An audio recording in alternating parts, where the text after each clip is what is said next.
Alright, hi everyone, I'm New Amber. I've been speedrunning Pokemon for about 8 years now.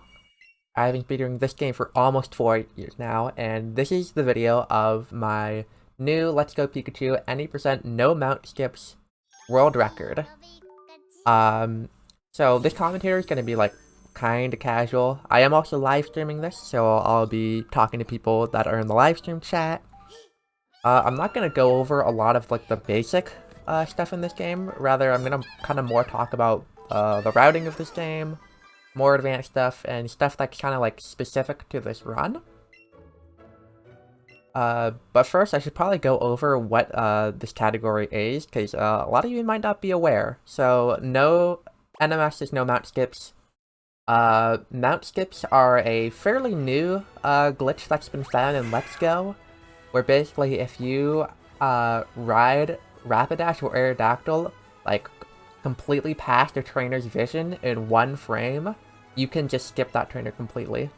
And so the current 90% record does that on all 4 trainers in Victory Road. So this is a speedrun that does not do that, and there are no other useful glitches for this game. So this is pretty much a glitchless run. I will also sometimes just like not be talking if I don't have anything to actually commentate at a certain point in the run. So don't worry, that will happen sometimes. So this is a run I got what was it, last night at the time of recording this commentary. So the night of August 22nd. This run was actually supposed to kind of just be like a D-rush. I had gotten a couple really good AOP runs, which is another category of this game that catches a lot more Pokemon. And I kind of wanted to come back to the like any percent versions of this run. And this run is supposed to be kind of getting used to the notes and like some new strategies that have been developed over time. Also, that was a really fast options menu. Like, I felt really good about that.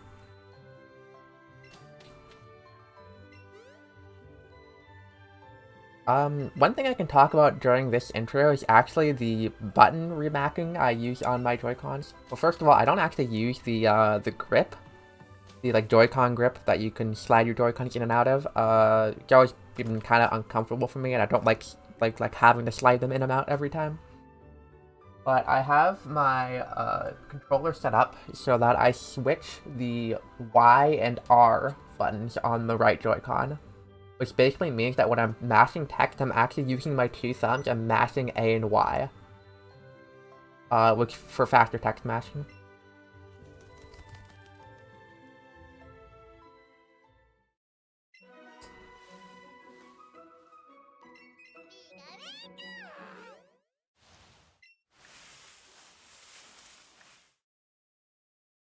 So the introduction of this run's like very standard. There's honestly nothing to really talk about for the first few minutes.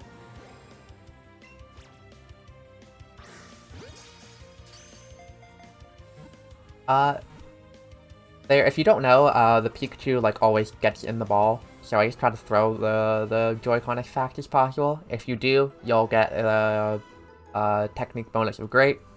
If you're a little slower, you'll get excellent.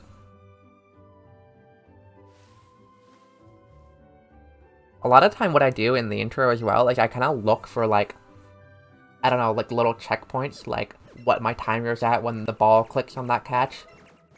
Or like, when I talk to the Pokeball in the lab, just to see like how good my execution is in the intro.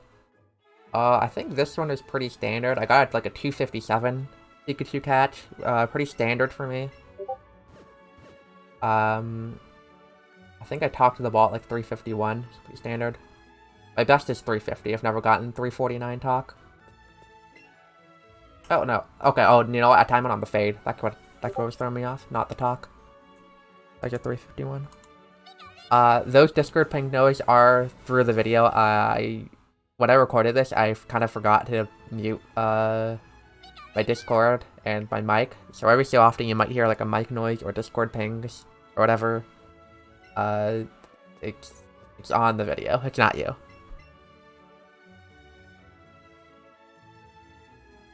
I realized this about 2 hours into the run. I don't think there should be that many, but there will be a few. Okay. Question in the chat. Now that you've got world record, any plans to get some Joy-Cons for doing mount skips?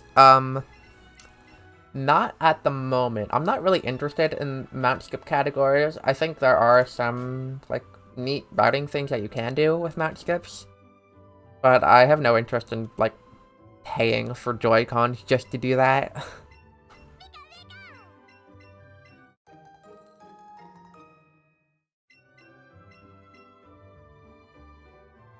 Because, like, third-party Joy-Con, like, okay, let me explain for the commentary. For mount skips, if you want to be able to do that consistently, you have to use, third-party Joy-Cons. Because you need to get, like, very specific angles, and it's really hard to get those specific angles on, regular Joy-Cons. But the problem is, other than that, like, third-party Joy-Cons, like, absolutely suck. Oh, one thing I do here, I actually don't know if it's faster, but I'm doing it, is I walk a little bit more to the right before I kind of go up to the mark guy. And by doing that, the mark guy won't turn toward me. And so I save, like, a little turning animation there.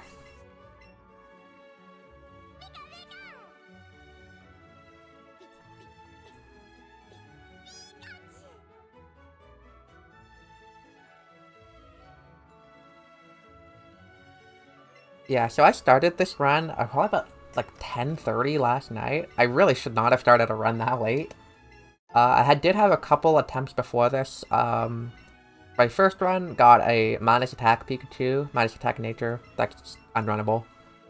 My second run had 3 breakouts in Viridian Forest, and generally, in like any percent, if you're getting like more than 1 breakout, it's probably not like that's not great. So getting 3 before like the first 20 minutes basically was just a reset. And then I got this run. So here you can tell if you have a plus defense Pikachu by how much damage Tackle does. If you have a plus defense, Tackle will do 4. If not, Tackle does 6. I can tell here that I don't have plus defense, which is good, actually, because if you have plus defense, that means you have minus something, and that minus on something could be bad. So I got a 707 rival. It's pretty good for my standards. I'd say I average probably like 709, 710. So it's been going well so far. Actually, I forgot to hold left before exiting the lab. Normally, a lot of things movement, you would do something called buffering, where you basically just, like, holding the direction that you want to move before you actually have control, and then your character will just automatically walk. One little thing I do there, actually, is after I talk to that girl, I actually go, like, straight left, and then up the left side of the grass. And the reason I do that, instead of walking, like, right into the grass, is because, like, it's so easy for things to just spawn on top of you. You walk right in the middle. So that's why I go a little bit left, and then up, and I'm less likely to hit an encounter that will spawn right under me.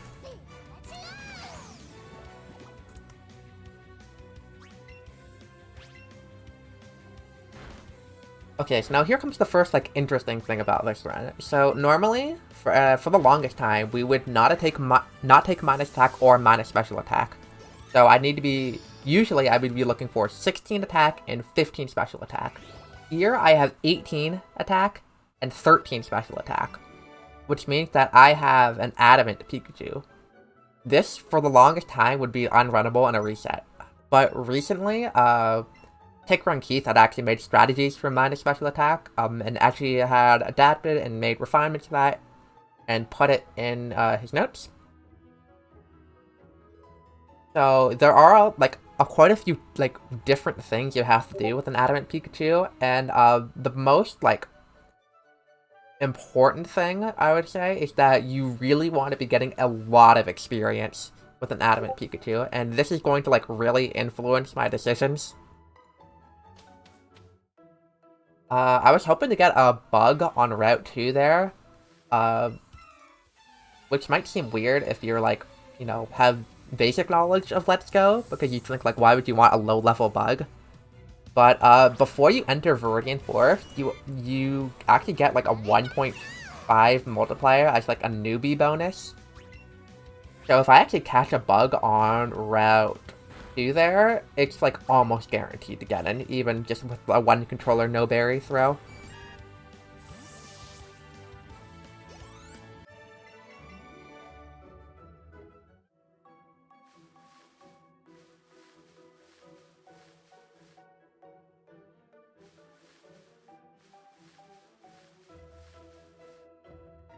Hi, Jose. Thank you, Keith. Yeah, honestly, really shout out to Keith, honestly, for doing minor special attack stuff. This run would not be possible if Keith did not do that.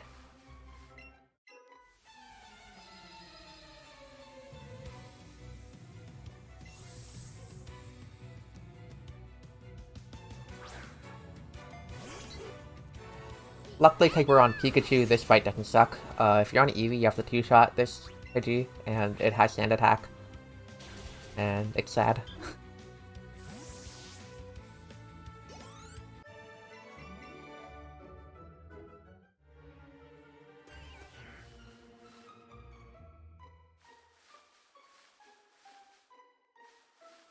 Alright, so kind of my thought process, really, with Viridian Forest for these attempts was I was gonna play Viridian Forest, like, as aggressively as I could without being, like, stupid about it.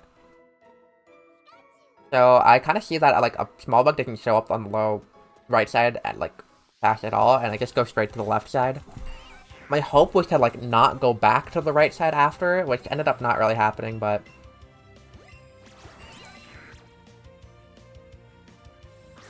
I try to go for the Sweetle. One controller catches, like, suck. The cat trick's not good, and I get a breakout, of course. God. I didn't realize I had my mic on, so sometimes you'll hear me say things like this.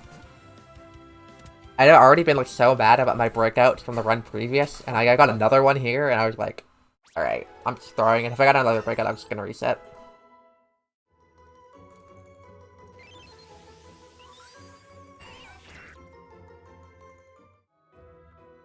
Next thing I see here is an Oddish. You normally don't want to catch Oddish second because of EXP reasons, but I was, again, hoping that I wouldn't have to go back to, like, the backtrack, so it was just worth for me to catch it here. So at this point, I'm, like, willing to catch a Metapod and just leave without Caterpie. And so I'm really hoping, like, either Caterpie or Metapod show up on the, left side. It doesn't actually happen, though. I do have to go back to the right after, but it ended up being a good thing. Okay, a question from the chat. Do you think you'll try to defend your record, or will you just derank to have fun with it, and whatever happens, happens? I know Etchy wants to come after sub 3. I'm gonna say for now, I'm not really interested in going for sub 3 right now. Honestly, I was kind of hoping to just get a 301 in Pika and then move on. That could change at any moment. It's just how I feel right now at the current moment. So, I'm really hoping Caterpie or Metapod shows up. Nothing. Then I see the glowing Caterpie on the right side, and I'm deciding I'm gonna go for it.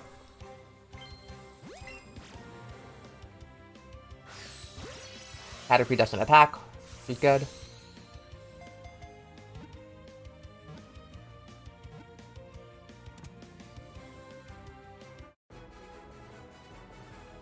And here's a really good thing. I got a 26.4. I got a supersized Caterpie, which means a lot of, like, that EX Pro problems with Oddish being caught second just, like, doesn't matter anymore.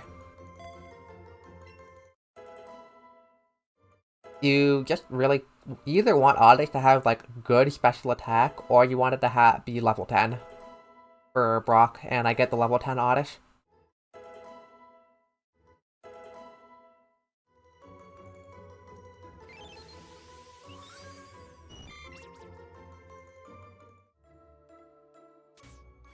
Yeah, I go up and around. I remember about that Pidgey.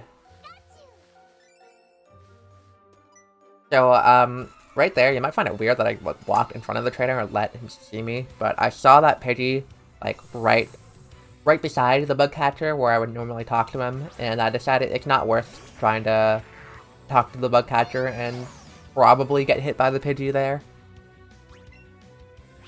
I'd rather just take the time loss of getting seen.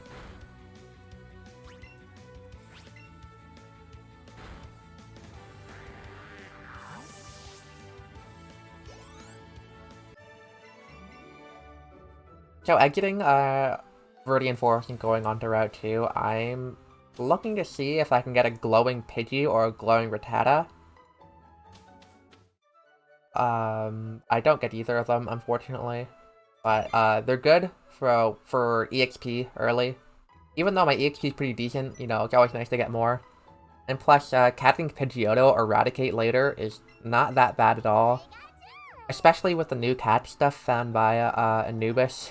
And us figuring out that when you do a two-player catch, both types of balls actually matter, not just the better one.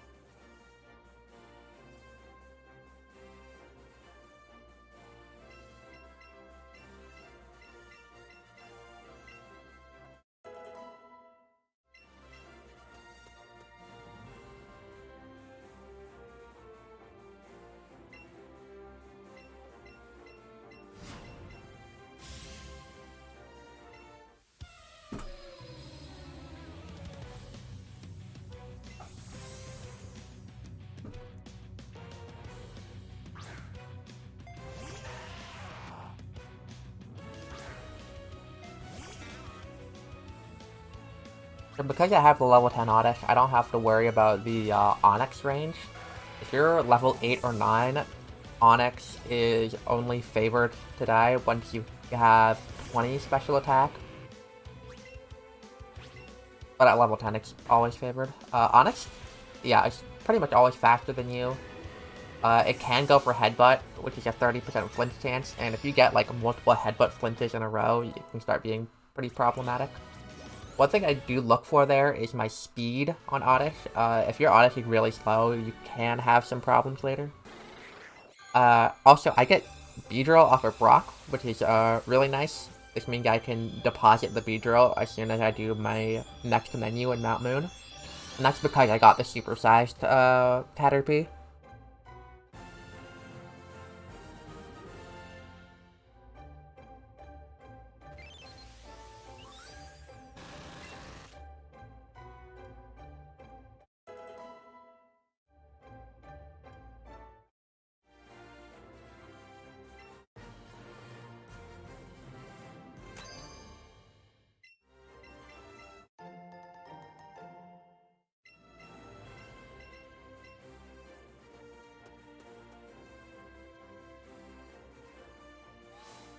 And now I'm exiting Pewter Gym, and I'm gonna be heading right over to the Pokemart.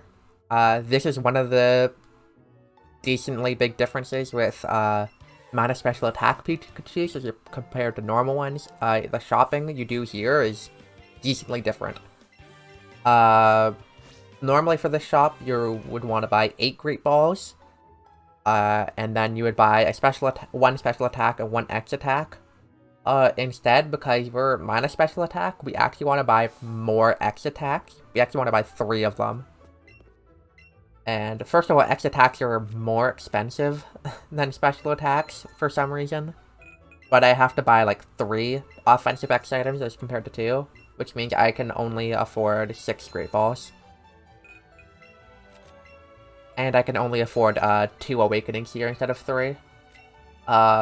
Which can be bad, ends up not mattering for this run.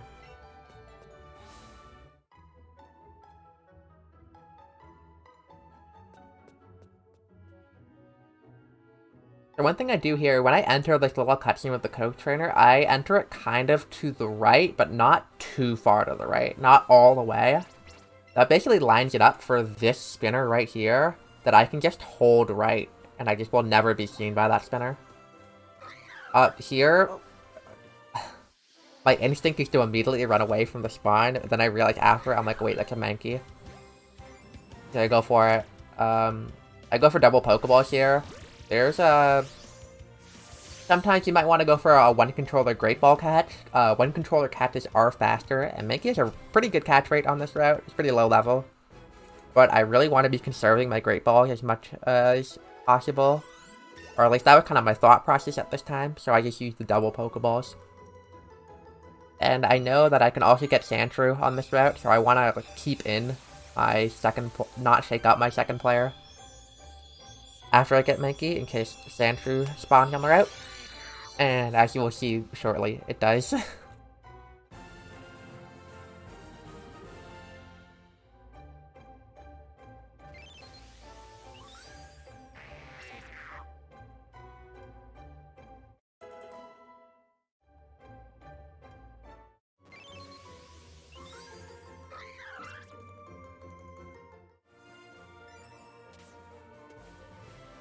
Yeah, Mankey and Sandshrew tend to attack quickly, so I kind of like to try to throw at them after they attack.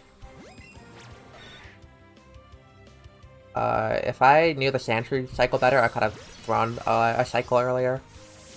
But it was fine.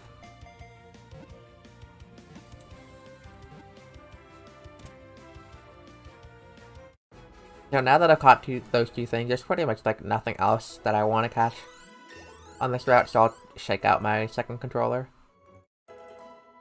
It is possible for Charmander to spawn here. It is extremely rare, and it's not worth the time loss of me like trying to navigate with both players.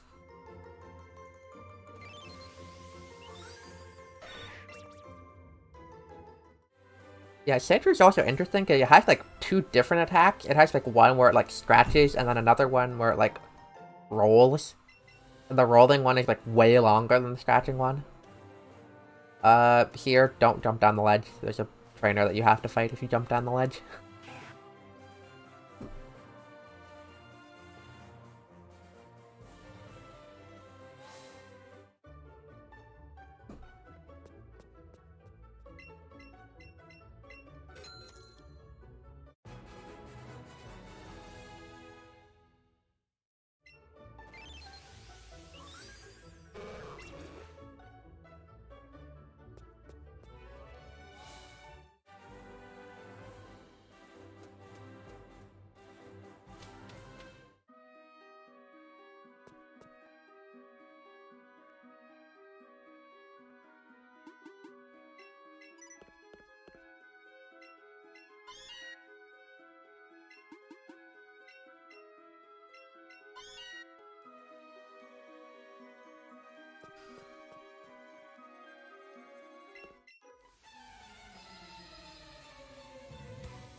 I did have to like kind of pay attention there because level 12 Odysseys have 4 moves instead of 3. So if you have like a level 10 or 11 Odyssey, you can just go up 1 to Acid, but with level 12 plus you have to go down 2.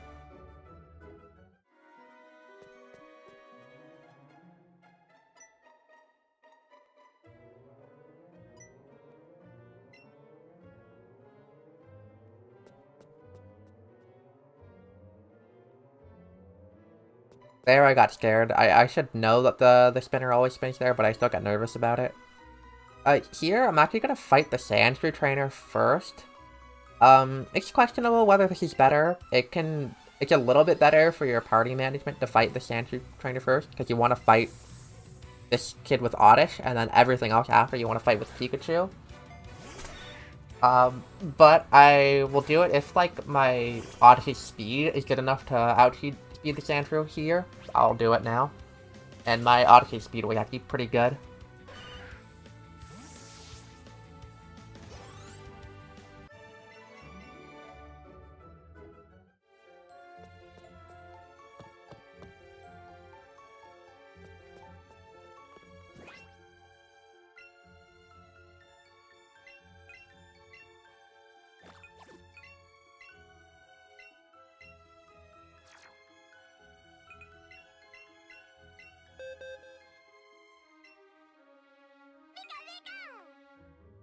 One thing you might notice if you haven't run Pikachu in a while is the move order. We do it so that instead of keeping Tail Whip, we're gonna be keeping Headbutt until after we get Thunderbolt. Now, here's one of the most fascinating parts of the run. So I see this Chansey, right? And I'm like, okay, I know I have to get good experience. So I want to catch everything else first. And then get the Chansey. And as soon as I run into this pairs, I see the Clefable spawn right beside it. So I'm like, I'm kind of thinking at this point, like, alright, what am I gonna catch? Because I'm catching at least one of those things. And I was like, okay. I'm gonna catch, I think at this point I'm like, okay, I'm gonna catch the Chansey. Okay, well I'll catch the pairs, the Geodude, and hopefully if a Clefairy spawns, I'll catch the Clefairy. Then I'll deposit all of those things, so those things don't get experience, and they're not getting, like, extra levels. And I'm also hoping to get the Butterfree evolved, so that I can take that out. And then I'll catch the Chansey, and the Chansey will give me, like, a shit ton of experience, and I won't need to catch the Clefable. Also, Chansey's catch rate is slightly better than Clefable's, so that's why I want to go for the Chansey.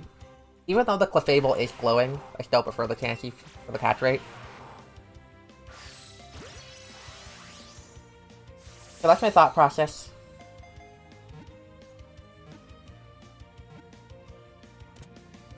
And, it doesn't go quite as planned, but it works out.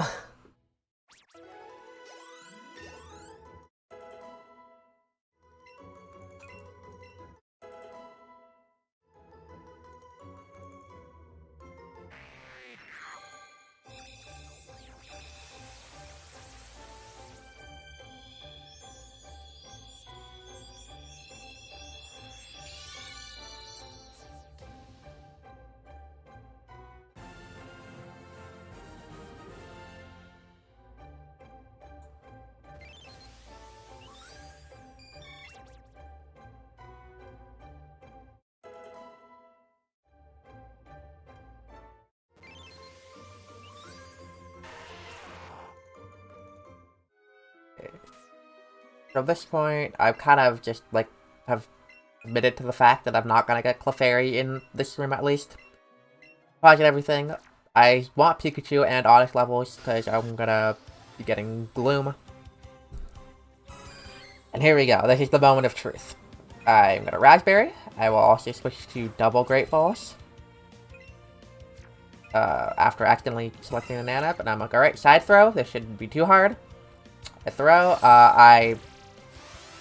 the throw comes out late because motion control moment, I don't get a technique bonus, and I'm like, shit, this is breaking out. Gets in somehow. That catch rate was probably like, I don't know, like 50% maybe. It was like awful. But I don't get as much EXP. This is pretty decent EXP right now, as is. What I know, because I have an Adamant Pikachu, specifically because I have Adamant, I'm like, okay, I know I need a lot of EXP with Adamant. And so I say, okay, alright, fuck it, we're gonna risk it for the biscuit. I go up, I dodge all these Zubats, we're going for Clefable.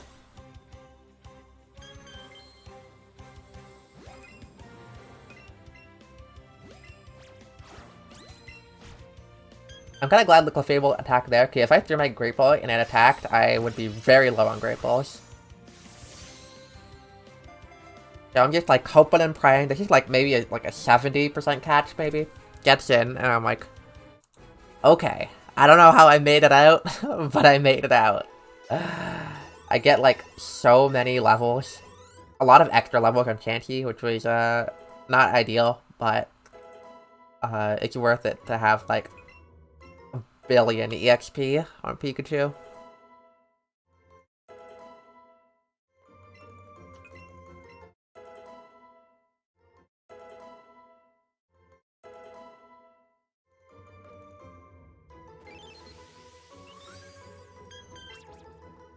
But at this point, I am plus attack, nature, and level 18. Which means, in some of these fights, I have to do, like, I do, like, really weird things. Here, because I come from the ladder and don't fight the trainer, that spinner will spin earlier. So I have to kind of, like, pass So the hiker as fast as possible to make sure I don't get hit.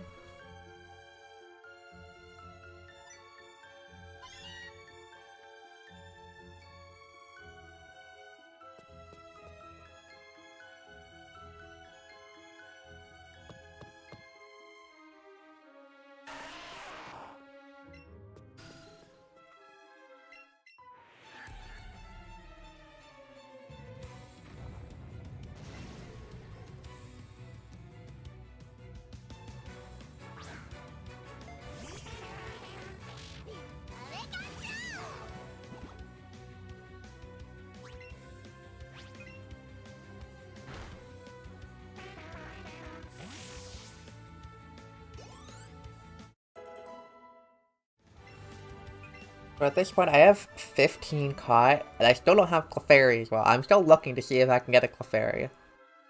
But I pretty much know that, whatever happens, once I get to Cerulean Center, I'm going to be depositing Clefairy and Chansey. And depositing, Clefable and Chansey, I should say. And hopefully Clefairy if I can get one. It's not showing up, though. Now, here's the point in the run where I, like, completely stop knowing my pace for, like, the next at least hour and a half. When you have, like... So normally you're probably leaving Mount Moo with 12, maybe 13 Pokemon, and a much lower level than this. So, like, normally a decent, like, exit Moon time is probably in, like, the 31 to 32 minute range, depending on how many Pokemon you have. And I'm seeing where I'm ending up, and I'm like, I am not exiting Moon, like, anywhere near that. But I know I have a lot of Pokemon, I know I have a lot of EXP. So I'm just like, kind of like, maybe this run is good, maybe this run is not actually good, I have no idea. And I'm not going to know for a really long time.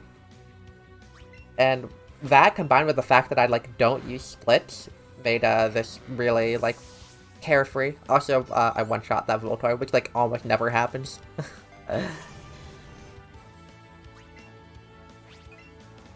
That just goes to show, like, how good my attack is. I did not X-attack this fight, and I one-shot the Voltorb, and almost one-kicked the Magnemite.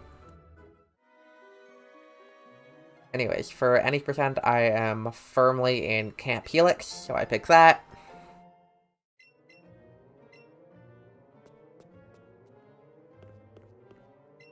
Now here's the fight that's different if you have minus special attack, because here I'm going to be, using X attacks and Headbutt instead of, X special attacks and Thundershock.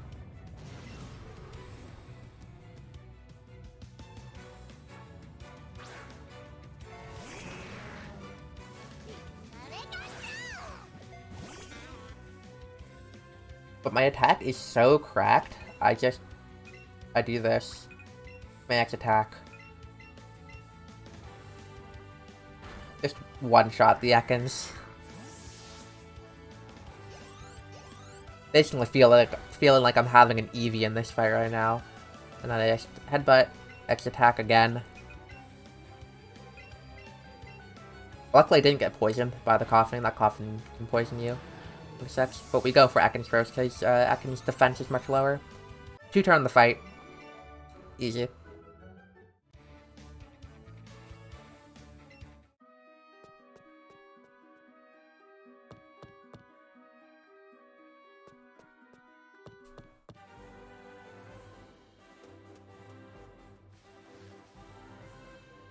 A little funny thing is that in most other categories of this game, you actually kind of go up here and get a PP up. But, you already have enough money and any percent to skip it, but I almost, like, went up and got it and then remembered at the last minute. Here's some extra Great Balls I pick up, because I already have 2 Great Balls out, and I caught Chansey and Clefable. I know I'm gonna need more, especially because I only bought 6 in Peter Mart.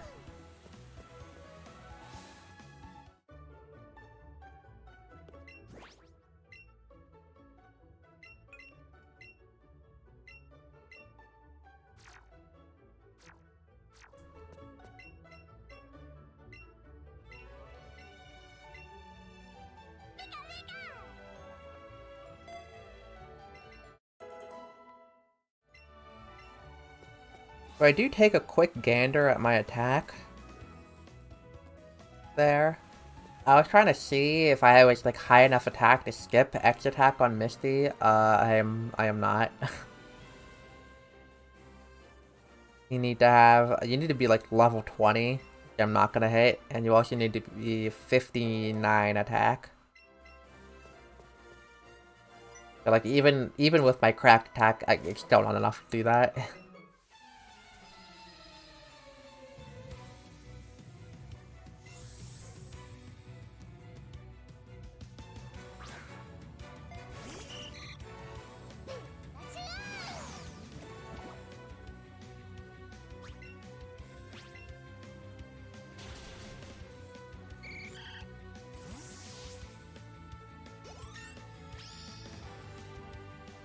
So the attack I have at 19 is 50. Normally on Misty, you're worried if you have less than 37 attack. Because if you have less than 37, then Starmie becomes a range, and Starmie hits hard.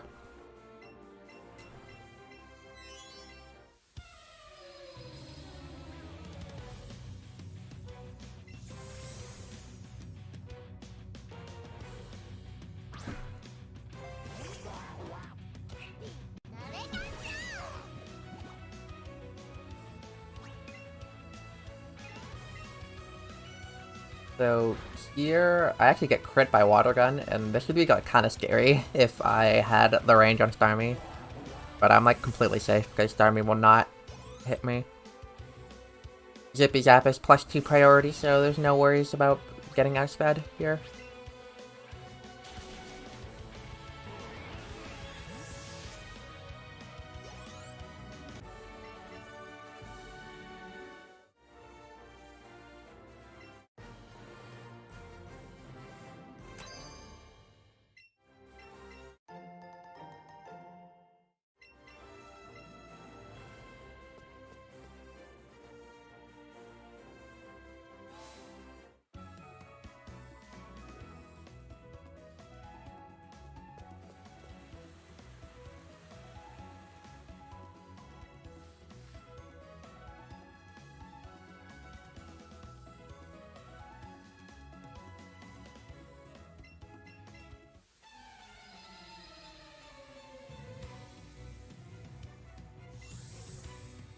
So for this fight, normally on the Oddish, what you want to do is you want to headbutt Oddish twice.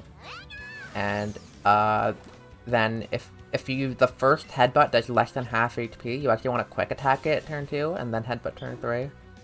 Basically, you do sometimes do things in a weird order, because you don't want to hit the Oddish into heal range. Because if it gets low enough HP, your rival gets heal it.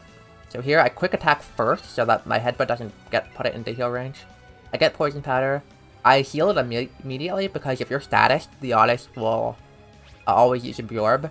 And the HP that it heals from Absorb is like not a problem for me, so I just heal it immediately.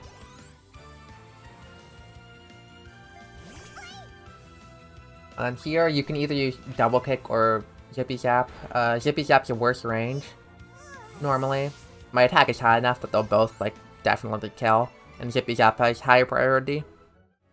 There's that Eevee can sometimes use quick attack.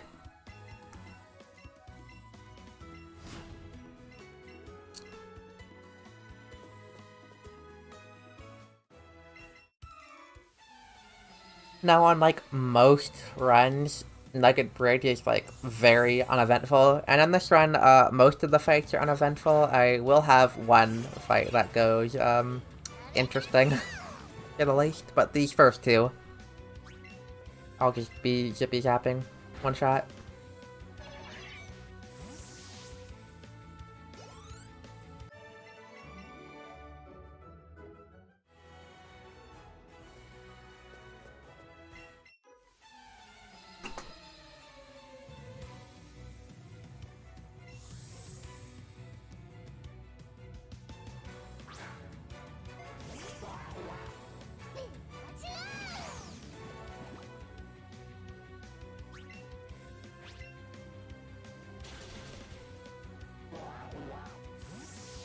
Alright, so this fight coming up, there's kind of one or two strategies you can do. you can either you can summon your second controller, which will have Oddish as your partner, and then heal Pikachu and absorb with your Pokemon.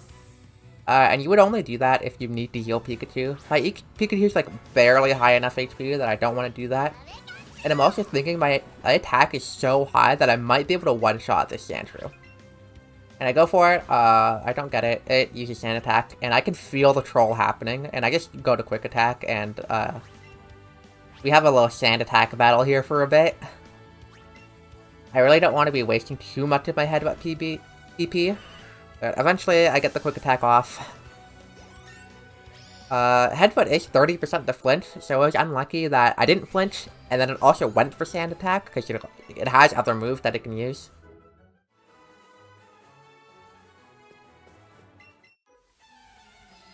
But, at least I didn't get poisoned. It can poison you, and that sucks too. I'll just be thankful for that.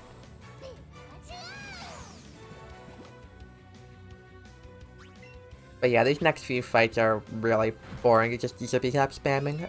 If the live stream chat has any questions, now is one of the better times to ask them for sure.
A lot of the times, this coughing coming up is arranged with a Zippy Zap, but again, my attack is so good and my level is so good that it's like not even close for me to one-shot.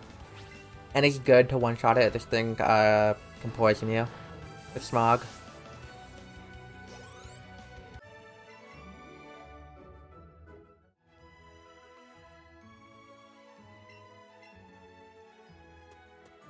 So here, I have like so many Pokemon. It's like, should I really be catching anything here? But I see a glowing Venonat, and I see it's pretty close. So I'm like, I might as well go for it. Venonat used to be really bad, but with the double Great Balls, Venonats are actually like pretty okay. I get unlucky with it attacking immediately.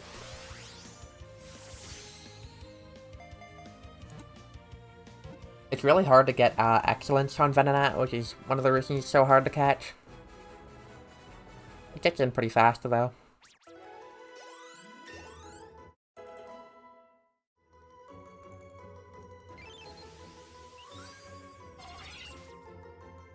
Now here, there is like technically something you can do here to make this go faster. So I go down here and wait for the spinner.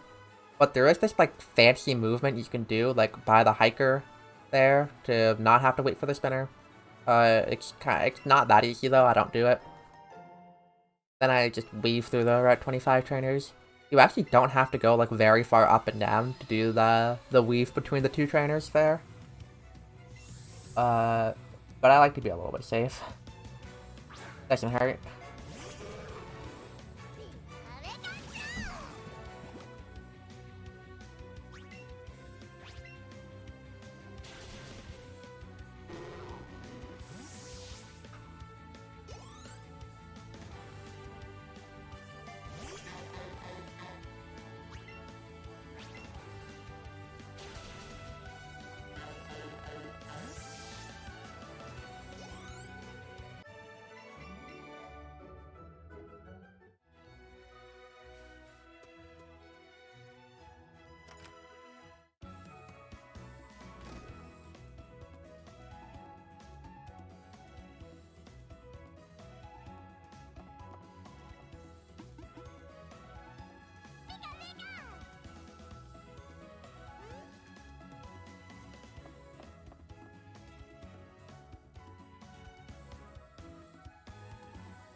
Normally where people split for a Cerulean is, after you leave Bill's house, you gotta go back to Cerulean City, watch a cutscene with Officer Jenny, and then enter a door, and when you enter that next door, then you split.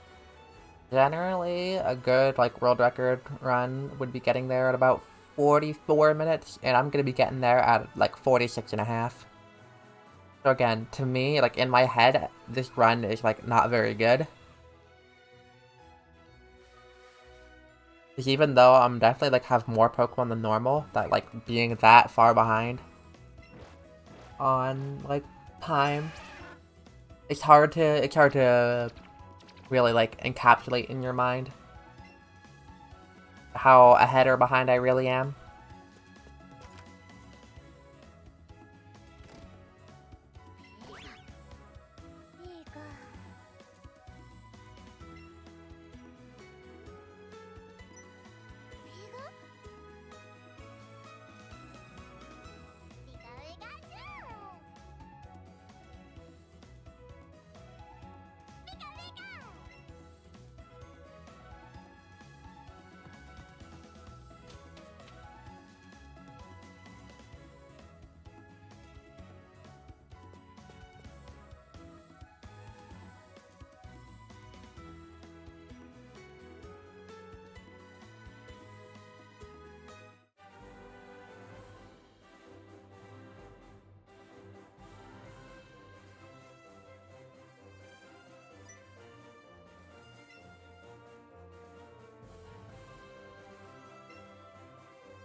I'm gonna pick up this lure right here and then use it pretty quickly.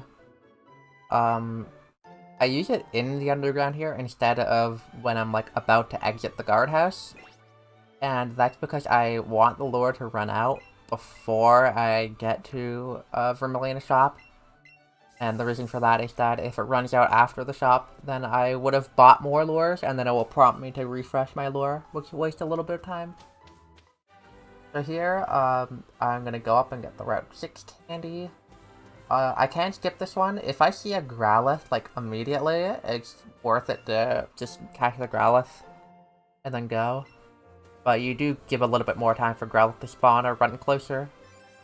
And luckily, I just see a Growlithe right there. You want to be catching Growlithe first because you actually want it to be leveled up for the Route 9 fights. So by catching it first, you get have it in your party and get a catch EXP for the other things.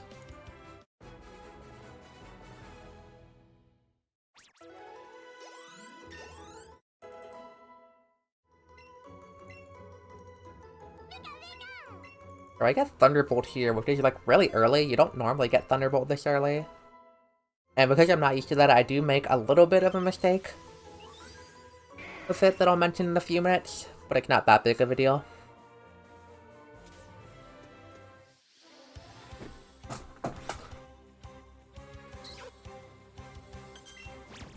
We're getting Jigglypuff here. I only have one Great Ball left after this. I'm really glad Jigglypuff didn't attack, because then I'd have to be using a Great Pokeball.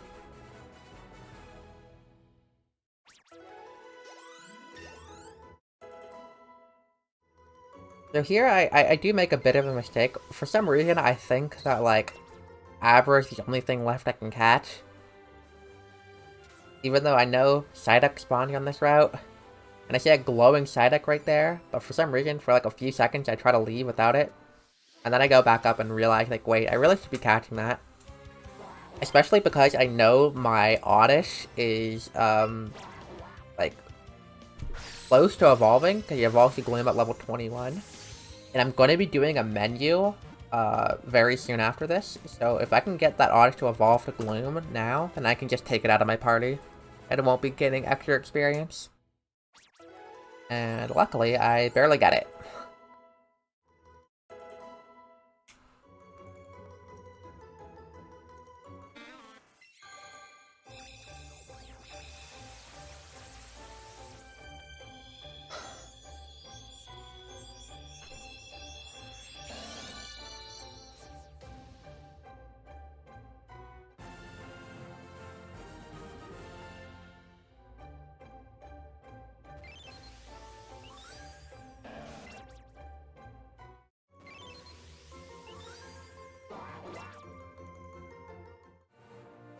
So, unlike most people, I take this, like, trainer like, really jank. I, like, edge down with my control stick instead of just holding down. I find it easier, because it's easier for me to, like, adjust if my angle is bad. Here, I need to be, like, adjusting my shopping a lot, because first of all, my great ball count is, like, awful. Second, I have an adamant PIkachu, which means I need to be buying more X attacks and less X special attacks. And I kind of forget to account for the fact that X attacks cost more than X special attacks. So when I get to the end, I wanted to have been buying 12 X special attacks. And I end up only having enough money for 11. And I was really worried about that, actually. It ended up not being a problem at all. In fact, I have, like, so many extra X specials by the time I go and buy more. But I was way worried for a bit. And unfortunately, also, I get the extra text prompt. I just took, like, one step too few.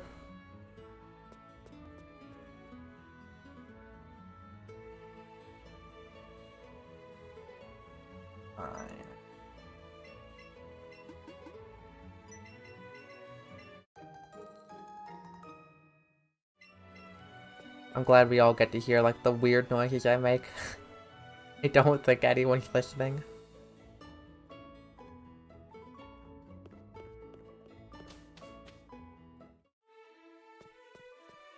So here in the boat, if you enter, like, this cutscene here at, like, a really specific angle, you can make it so that your character, like, does not turn at all, which saves a bit of time.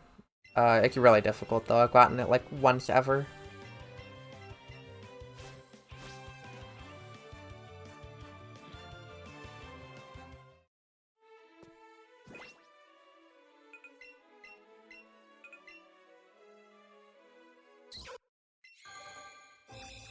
Here I'm gonna be evolving to Wigglytuff. And then I'll be depositing anything that I don't need in my party to get more experience. So the only thing I'll be leaving in is Pikachu and Growlithe. The fights.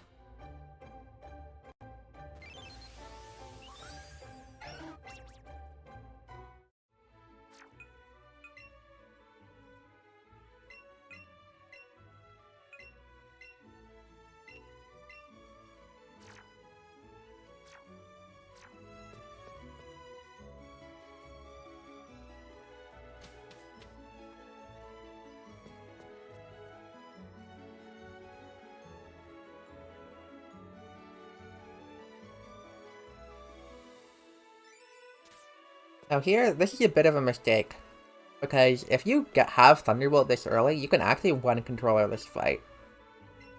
So normally the reason you want to controller this fight is so that you can one-shot the Pidgeotto, because the Pidgeotto has Sand Attack.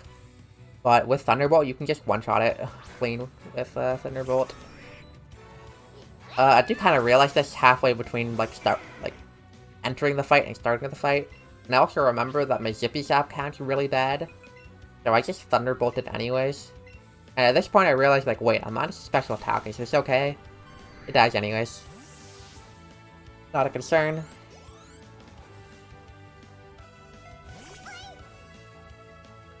And then the rest of this fight after is pretty standard.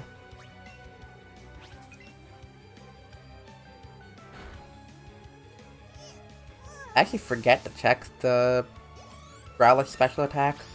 At level 18, it can,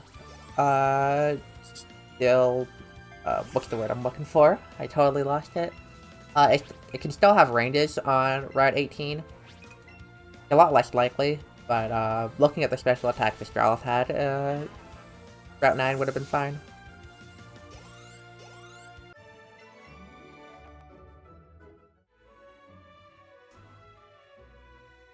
Route 9, I meant at level 18.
Yeah, I'm gonna be just heading back up to Cerulean City and then going over to Route 9.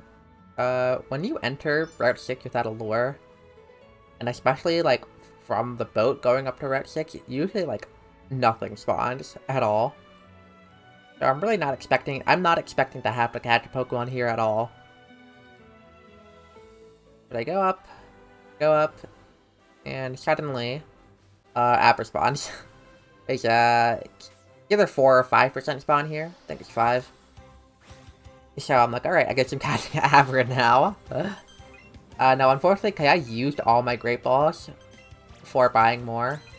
I'm on double Premier Ball now, so I gotta switch back. Do that. Normally, if you catch this Lord, you catch it at level 17, and Abra is supposed to evolve at level 16. There's a 1 level evolution. I end up catching this at 14, which means it's going to be 2 levels. Still fine, still totally worth extra level up to get the evolution.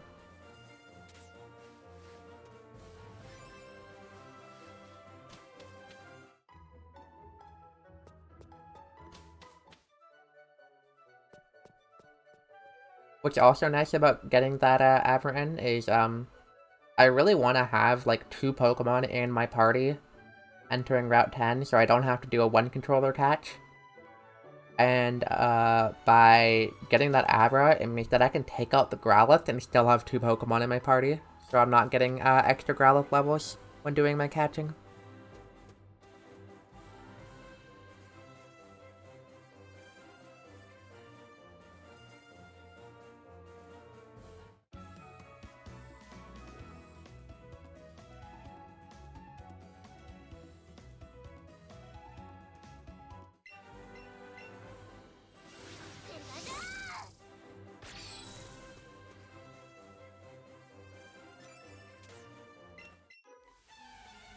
Now, on this fight, I would like to, like, clarify that this is, like, even though I've looked over the new Pikachu notes before, this is the first time I'm, like, really reading it in depth. And I'm not, like, expecting this to be, like, a really good run, but I do see that, it has written in the notes that Headbutt and Flamethrower on the Gloom is, like, super favored with plus attack level 20 Pikachu and a level 18 Growlithe. And that's exactly what I have, so I go for it.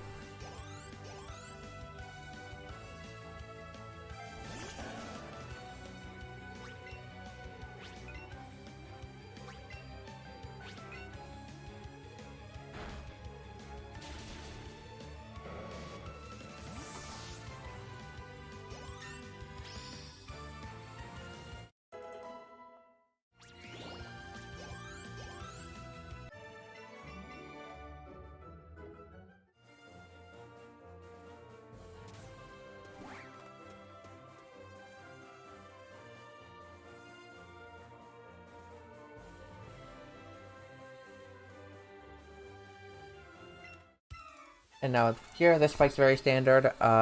Sometimes Sandshrew can be a range with Growlithe. It's not this time.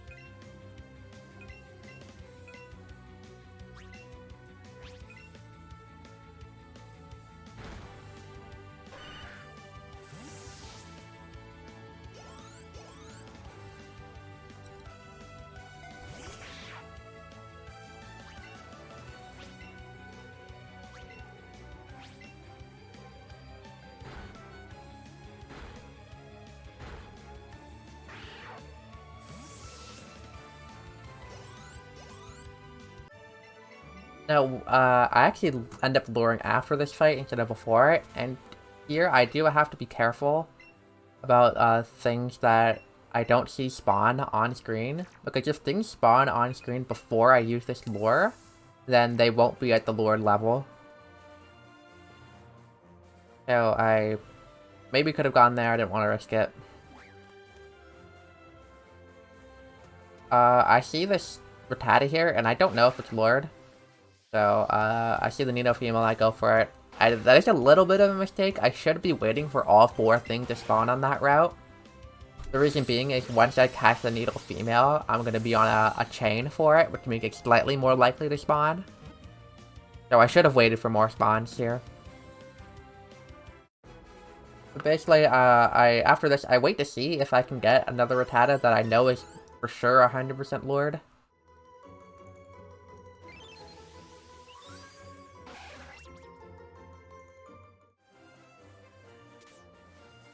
So I wait here. There are 4 total things that can spawn at a time. I see Fearow, Needle female. Fearow sucks to catch, don't catch it. And at this point I say screw it. Okay, I'm gonna catch Rattata. If you get a bad level, I'll catch the Eradicate after. I look at its level, it's the Lord level, level 24. It was fine.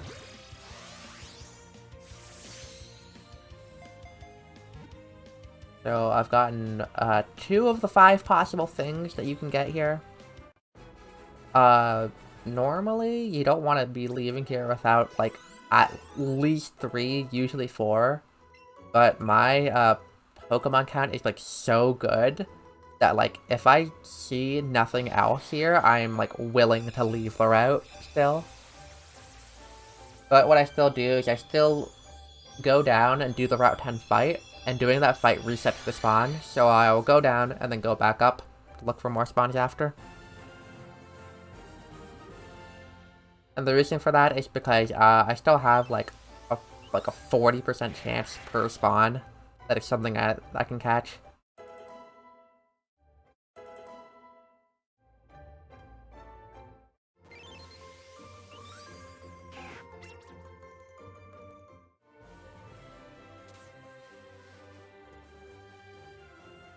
So the other thing that spawned, the 4th thing that spawned is another Fearow.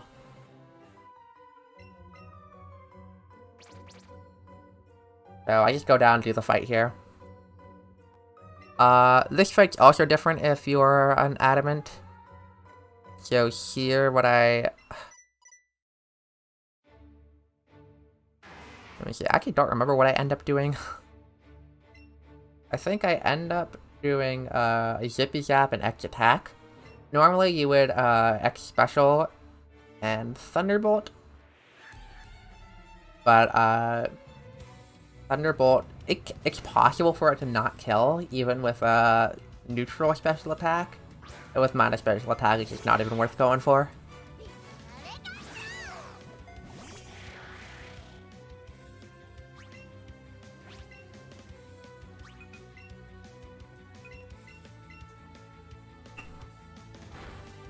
Yo, this thing with my party management, I'm kind of thinking, like...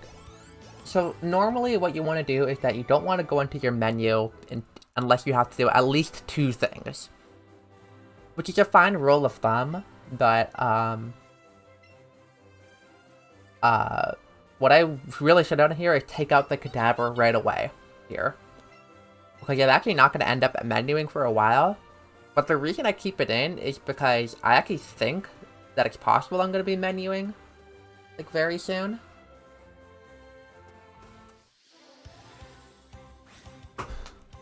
Because I think I'm gonna get, like, the neat arena pretty quickly.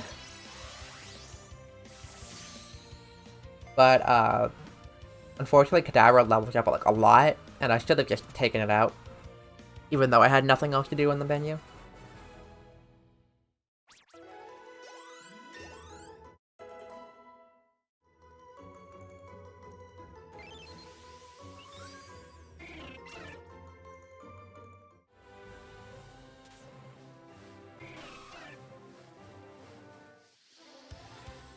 I get Spearow, I get Nidoran and Mail. The only thing left I can get on this route is Krabby, but like, there's no point in waiting for Krabby here. The only thing I do wait for is that like, there's one extra thing that can spawn after I catch this Nido Mail, so I'll just look and see what that is, and then dip.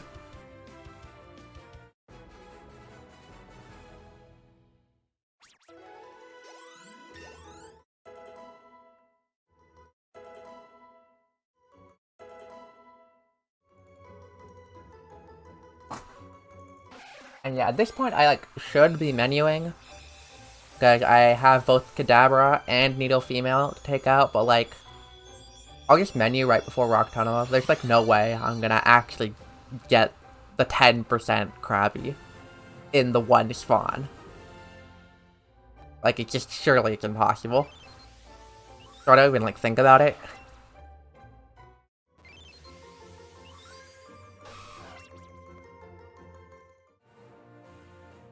Spoiler alert, I get the Krabby in the one spawn. Now, it ends up actually being a good thing that I didn't menu, because that means that this Krabby doesn't actually go into the party. Now, Krabby, you would normally want to evolve, and it's a 4-level evolution, and it learns and move, so it's like 10 extra seconds worth of level ups. But my, like, party situation, like, I got everything on Route 10, which is, like, more than the standard. So, at this point, I'm like, I am not doing any 4-level evolutions. Krabby is a 4-level evolution, Machop is a 4-level evolution, and Cubone is as well.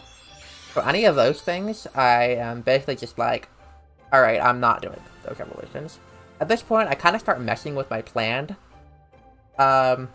Normally, I use my plan to kind of see, like, how many extra pokes I have. So, like, how many things can I skip, or how many extra things do I have to get in the late game. But I've caught so many things at this point that I'm, like, starting to get worried I might be overcatching. Where I'll, like, because there are a couple things in the late game that are just, like, absolutely required to get. And I don't want to accidentally catch too many things. Now, that's just, like, time lost for literally nothing. And now I take out all the things that have evolved. So yeah, I'm not gonna... I commit at this point to not evolving Krabby, not evolving Machop, not evolving Cubone, because... I have so many Pokemon at this point that it's not worth taking those longer evolutions. Normally you would do them because you would be, like, struggling to get 50. I did consider not getting Zubat because,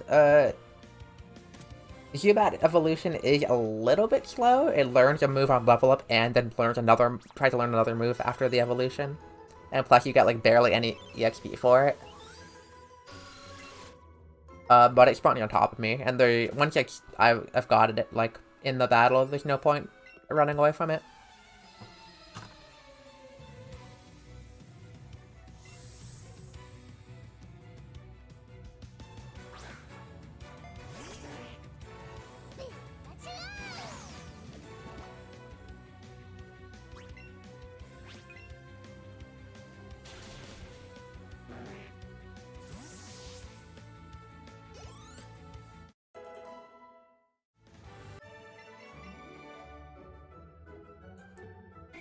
So I get Fearow here, still. I am not gonna menu right away, because, Fearow would be the only thing I take out if I menu right away.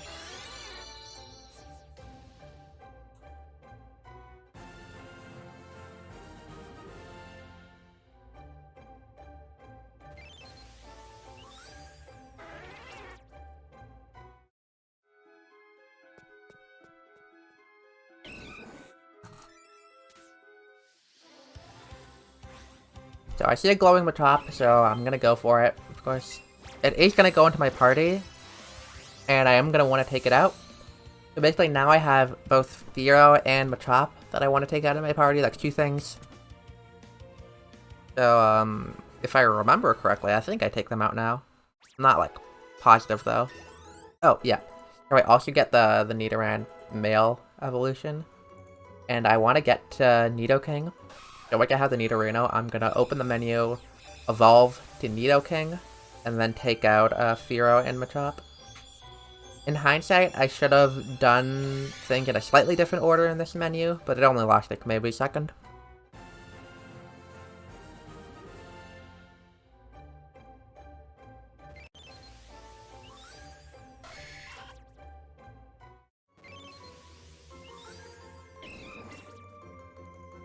Now I want to like emphasize that the average Rock Tunnel exit is like 31 or 32 Pokemon. I have 34 right now, and I'm not even like close to being done with my Rock Tunnel catches. I can still get Rhyhorn, Graveler, Cubone. There's still so many things for me to get. I still have Zubat evolution. I haven't caught a Pidgey this run yet, which is like kind of unusual that I don't catch Pidgey at all in the early game.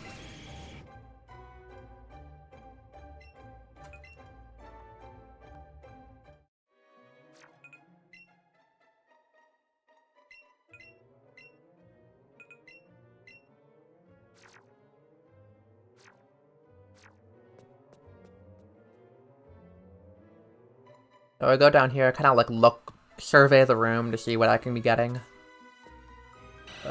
So I look down, I see these things. I kind of do this weird back and forth. I can't start changing like which Pokemon I want to go for first. I wanted to get Rhyhorn first, and like by the time I turned around and decided I was gonna go for the Rhyhorn, I saw the glowing spawn, but I had touched the other Rhyhorn by the time I like fully realized that it was a glowing Rhyhorn. It was whatever.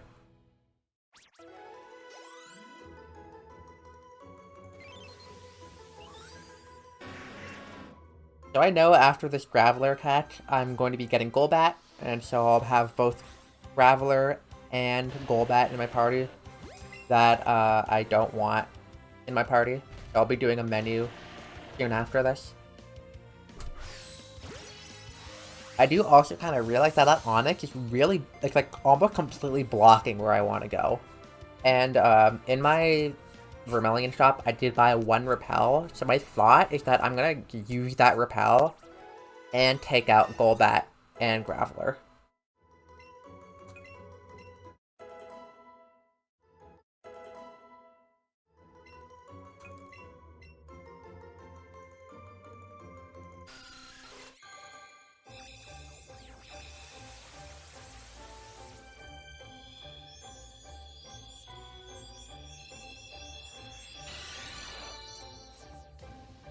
Kinda at this point, I'm like, okay, wait, I don't have a Cubone yet. So I'm just gonna take like a quick peek and see if there's a Cubone down there, and then if not, I'll do my menu. And it like doesn't lose any time. So I decided I'm gonna go do that. And of course, Onix spawns right on top of me, which is a 10-second time loss. Actually, might be more. No, I think it's like 10 seconds. Something like that. So that really sucks. But I do my menu now. I also like get on Rhyhorn so I can start moving faster.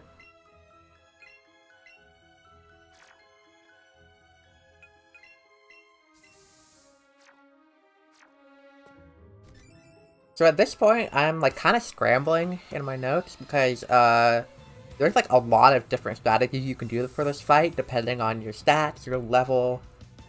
What I end up doing is going for X attack and double kick because I have a decent shot to 2-turn it by doing that.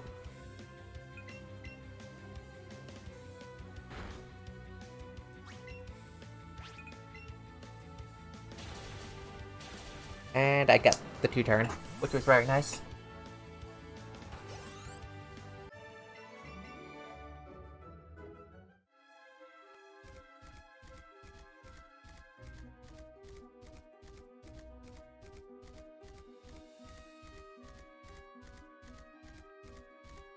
So I take these spinners like pretty safe, you can see.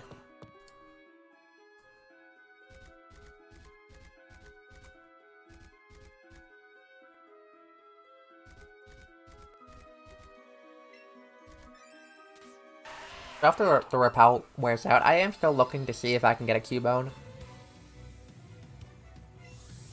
And because I'm not evolving the Cubone, it doesn't actually even matter what level it is.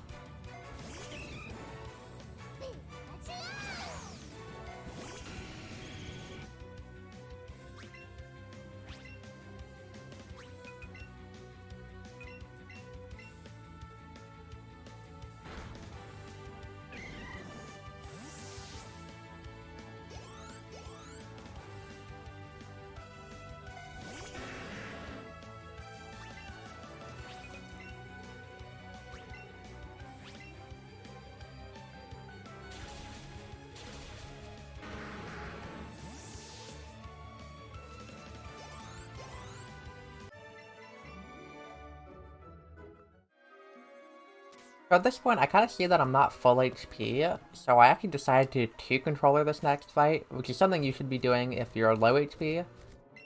It was questionable whether I should have been two-controllering this fight for, a couple reasons. First of all, my attack is, like, very, very high. I don't know how high exactly, but it's high enough that I'm, like, maybe into Vex attacked on this. I looked at it later, and eventually I realized that, no, I at least should have, like, either X attacked or Helping Hand. But also my HP's high, like, enough that I could have still, like, very safely one-controllered this fight.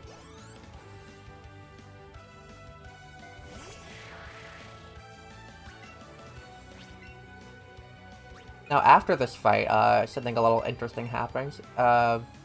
I actually didn't notice this during the run, but I was talking about this run with Joker Sleeps, another great Let's Go speedrunner, and we were just I was talking about this fight specifically and looking at whether I needed a X attack or not, and listen carefully.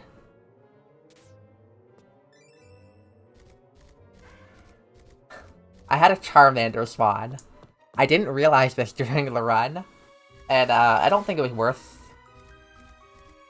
It may be worth going back and seeing, but I didn't see where it spawned even, so I would have been like kind of running blindly.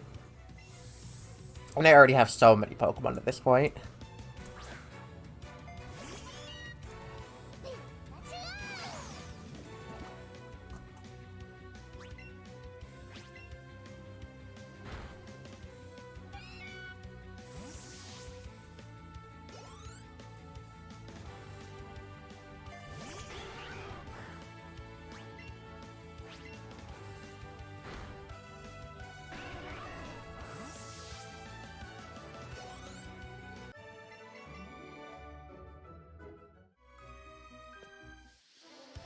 Yeah, to clarify, for those who don't know, Charmander is a...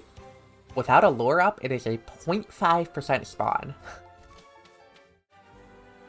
That I could have caught, and then evolved once to get 2 Pokemon. It is a really bad catch, but I actually do get 5 Ultra Balls from Sophia. Some trainers in this game like give you items when you defeat them. So if I saw it like quickly, I could have gone for that, for sure.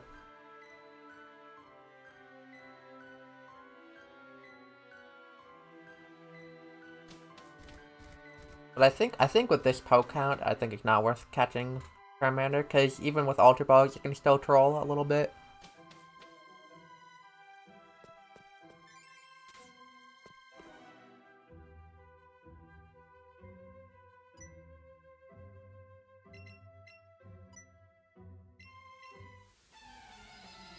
I go up, like, in line with the rival for this fight, so that the rival doesn't have to, like, do a turn and then walk down to you. My movement was kind of jank, though, so I'm not sure if it actually saved time.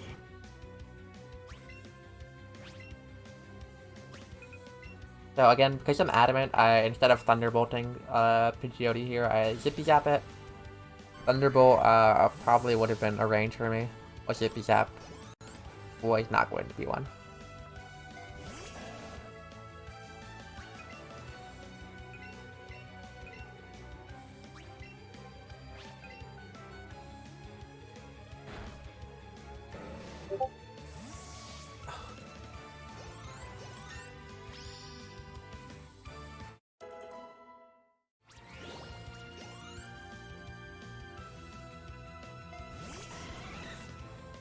Yeah, the Discord noises return.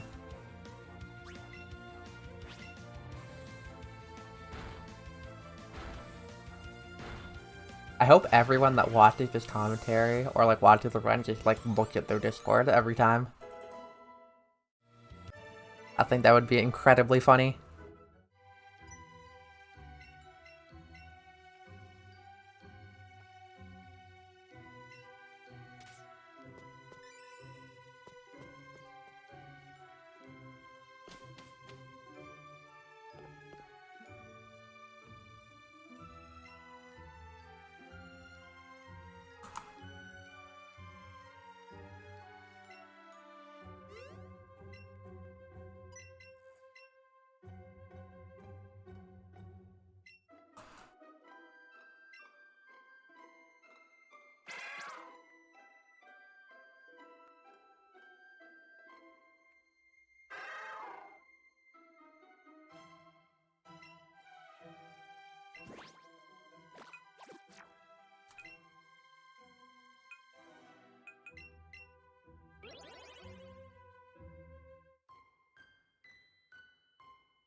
Now, there is a strat you can do here called Early Arcanine, where you basically go at the bush in the center, pick up the Firestone, and then replace Rhyhorn with Growlithe, evolve it to Arcanine, and then ride the Arcanine. The Arcanine ride is faster, but you do have to take a bit of time to go get the Firestone. I will do that strat if I either don't have Rhyhorn at all, or if my poke count is odd. And if my poke count's odd, oh well, that spinner press is like really scary. I've never seen it like spin like that before.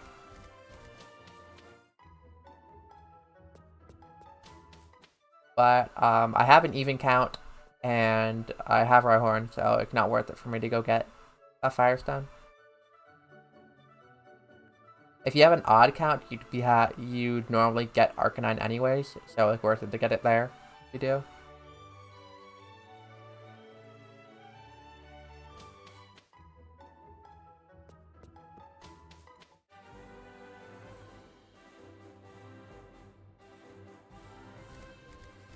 Here, I see Pidgey. I don't have Pidgey yet. I'm going for it here.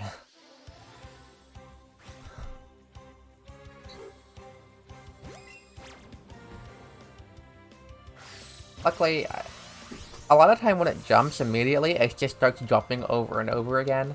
But luckily, after the first jump Pidgey did there, it stayed calm.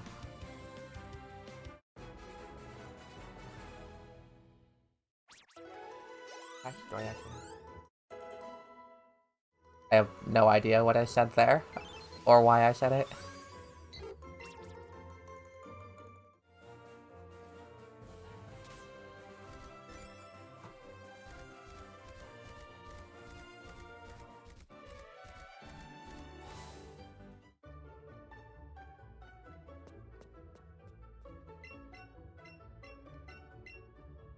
Here, I'm setting modest nature, so everything I catch from now on will be modest. Very easy to forget on Pikachu, because you don't actually have to go into the center to teach a special move. There's like another move tutor on the right. I forget what this one teaches for Pikachu, but for Eevee you get Glitzy Glow.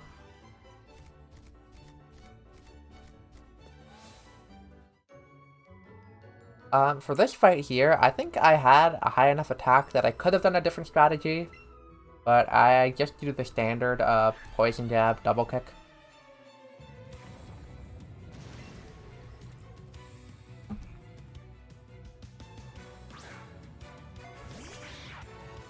I should probably start talking about the next fight. So the next fight, I realized that I have a chance to one-shot Hypno with X attack plus Zippy Zap.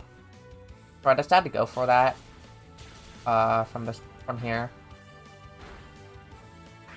And also, I see Nidoking's at 55 HP, and I know Psybeam from Hypno probably does about that.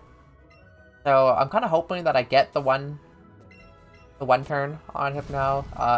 Even if not, it's not guaranteed to even attack Nidoking.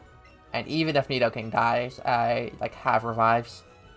So it's not even like a big deal if Nidoking if it dies, but it is quite a bit of time loss.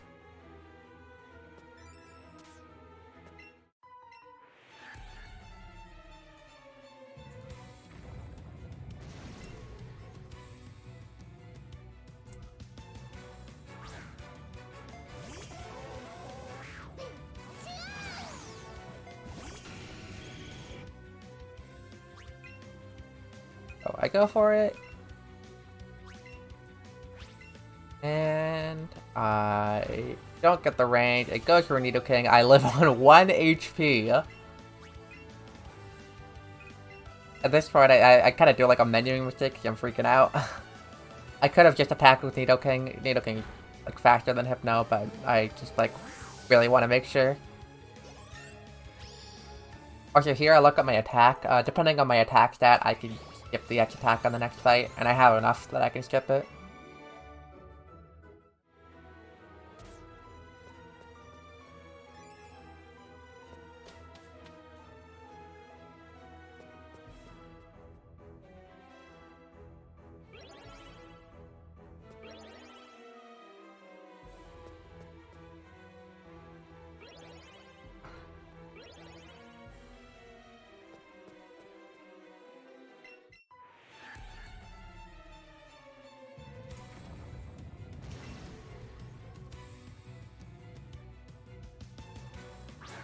So after this fight are a lot of strats that I've never done before. So a lot of strats that actually made recently to the notes was to use Rhyhorn for Jesse James 2, and also use Rhyhorn for for a couple of these fights in Hideout. So I kind of scrambling to like figure out what the strats even are completely. So I do have a bit of an awkward menu, like swapping around Pokemon. But you want Rhyhorn in slot 1 and then Nidoking in slot 2.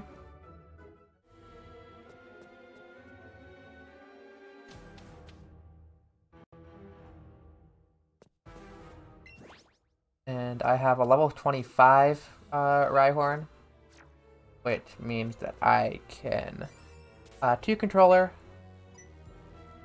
and do Drill Run Helping Hand to one shot.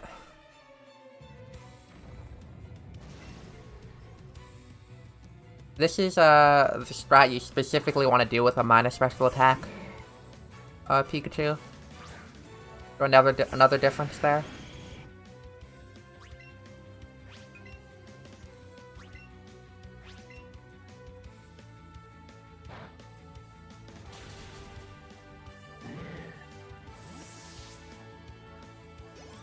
So I do want Nidoking to be at not like that low HP. I should have healed it in the previous menu, but I didn't realize I wasn't paying attention to my HP.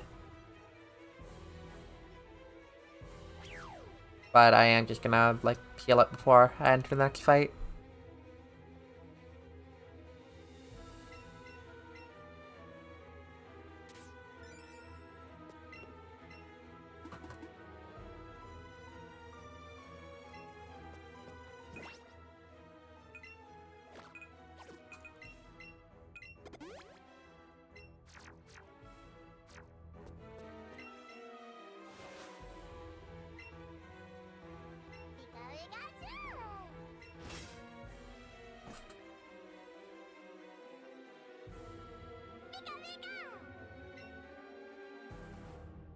So, kind of at this point, I'm looking at the Jesse James 2 strat. So, I've never done the Rhyhorn strat for that fight before.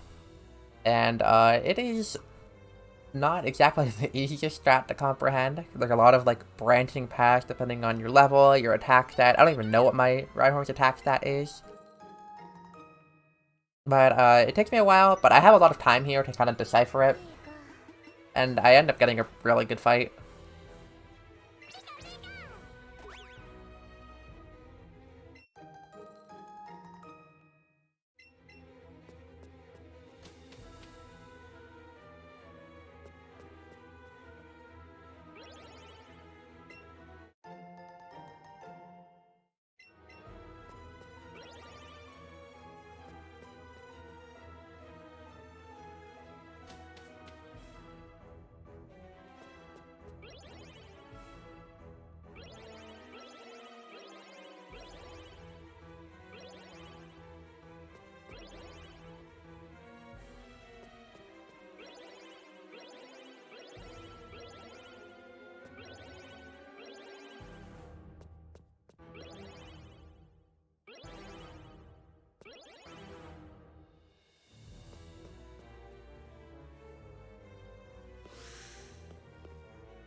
So pretty much this fight goes that you drill Red Arbok, turn 1. If it dies, great. And if it doesn't die, there's a lot of different things that you could do depending on your stats and whatever. But it generally comes down to whether you're going to like X attack or again or not. And I really don't want to read all that, so I just get the range. Lamau.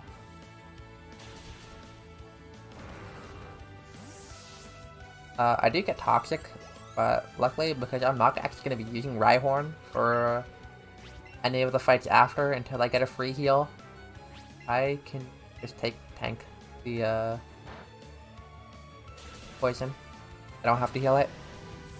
Which ends up being really good that I don't have to use an extra antidote here. You'll see in about like an hour from now why.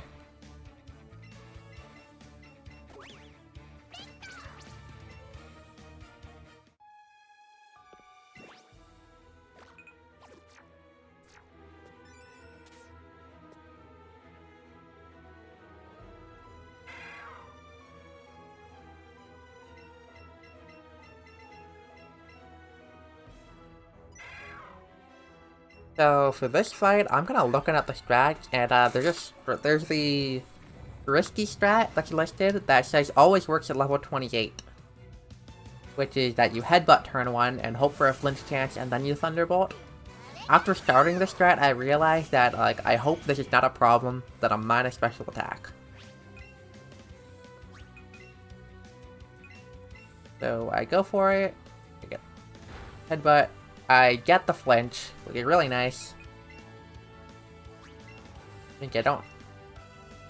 The reason it's really nice is because I'm minus special attack, I actually have the helping hand with Nidoking on the Golbat turn, which means that if I had to heal something, it would have had to have been out of battle. So it's really nice I got that 30% flinch. I think I don't have to menu before Giovanni.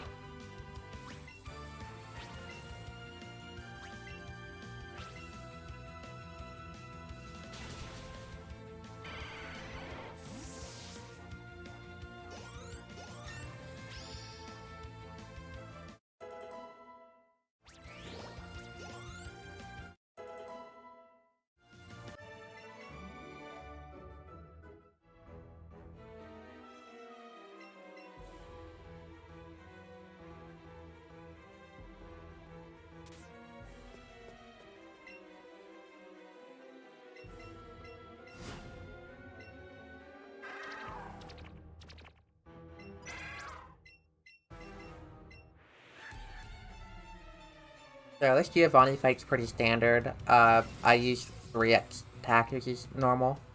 I did have high enough attack that I could have skipped one of them and only used 2, but it's a minor time save. I maybe would have saved like a second by doing that. And I didn't know how high of an attack I needed to do it.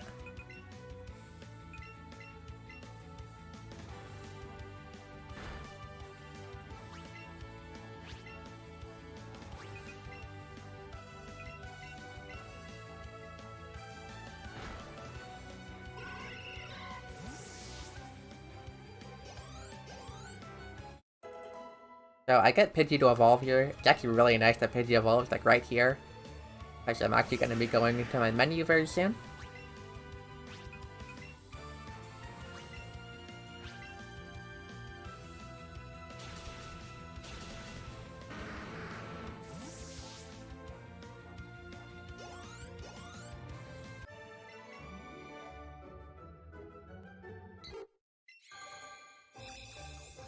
Now I get like a 137 Giovanni time, which is normally really bad, but I did have 39 Pokemon at that point, which is, what, for lack of a better term, like, unprecedented. I would like to say on the commentary what the previous world record holder actually told me about this, which, for, quote, 39 Poke Hideout is the most disgusting thing I've ever seen in my life, end quote.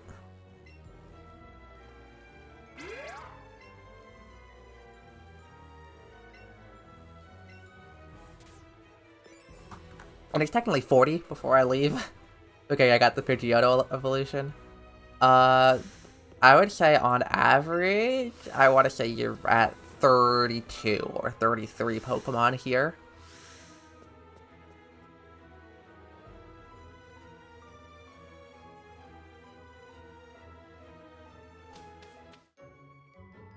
So even though the Rhyhorn stats works really well for Jessie and James 2, Jessie and James 3 doesn't work as well because the Pokemon, they're more powerful, they have better moves, so I will be having to do the old strat for Jessie James 3, which is use Pikachu Thunderbolt, and you also use a Fairy Pokemon as a sacrifice, so that you don't get double targeted and die. This especially sucks with Adamant, because I'm a minus special attack Pikachu, and Thunderbolt is not doing as much. And this fight is basically the reason that I have to be, like, on a very high level with a minus special attack Pikachu, because if you're at, like, a mediocre level, these Pokemon will not be getting two-shot by Thunderbolt, which is a problem. Anyways, also, I did make a small mistake. I, like, moved Wigglytuff to slot 3, and then to slot 2. Because for some reason I thought I needed Nidoking in slot 3. You don't. Doesn't matter.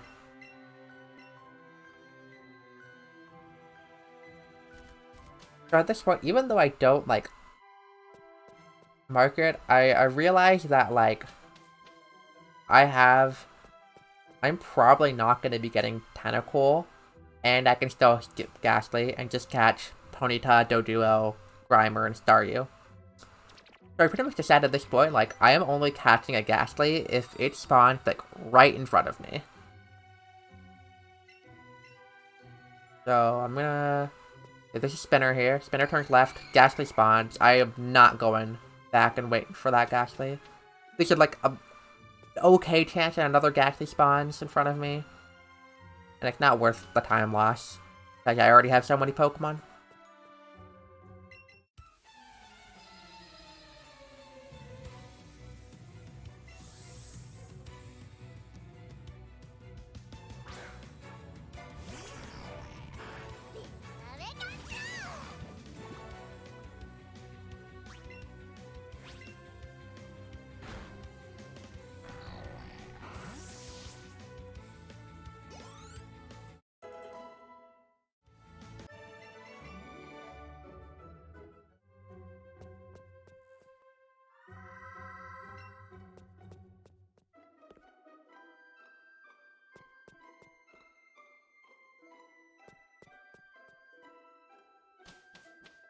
Now, I realized I did forget to mention it, but on one of the previous floors, Cubone can spawn here, and it's really rare.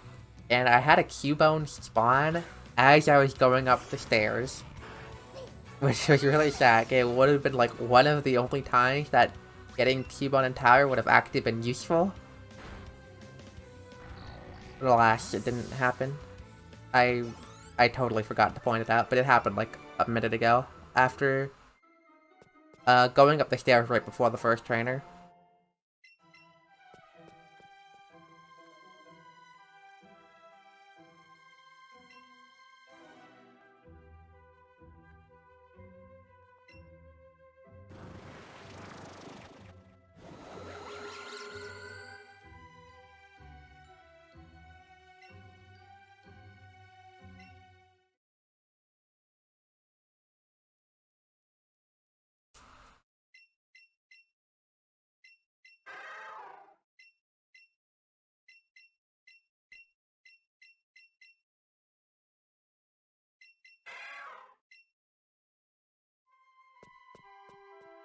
And here, of course, I got a Haunter spawn.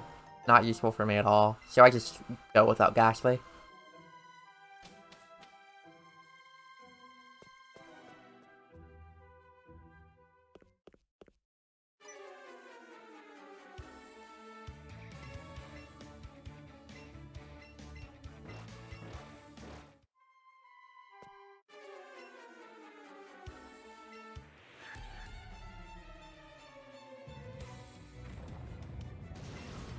This fight's pretty standard. If I had had, like, decent special attack, I could have tried to, like, one-shot the Weezing. I could have one-shot the Weezing with Thunderbolt Helping Hand, but it didn't turn out that way, unfortunately.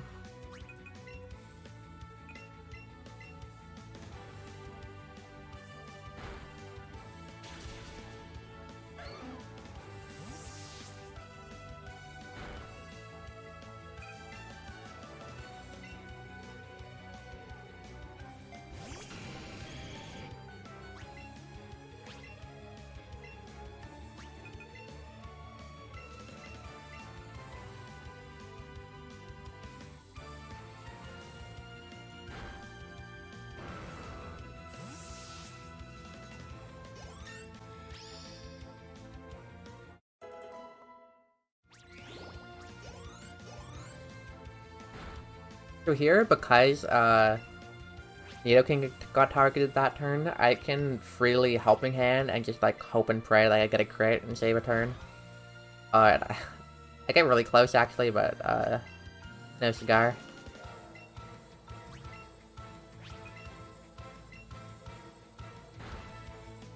And Pikachu does get poisoned, doesn't matter, I'm not going to be doing another major fight with Pikachu, so I don't have to heal that poison either.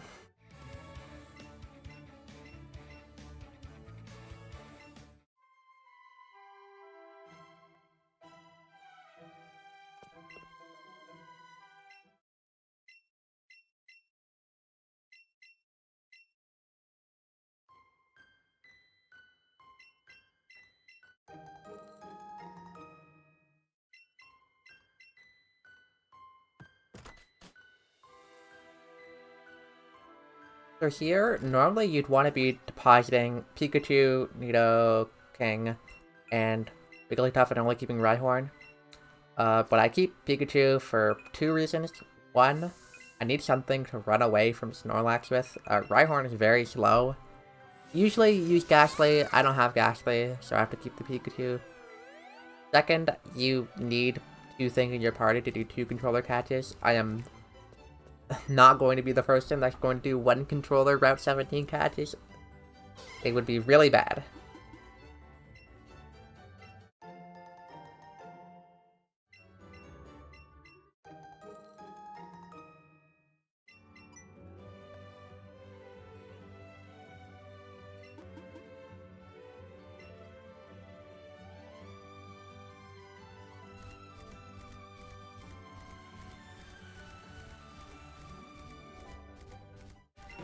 The one thing I kind of have fun with here is that on the Snorlax fight, there's like a little timer in the corner.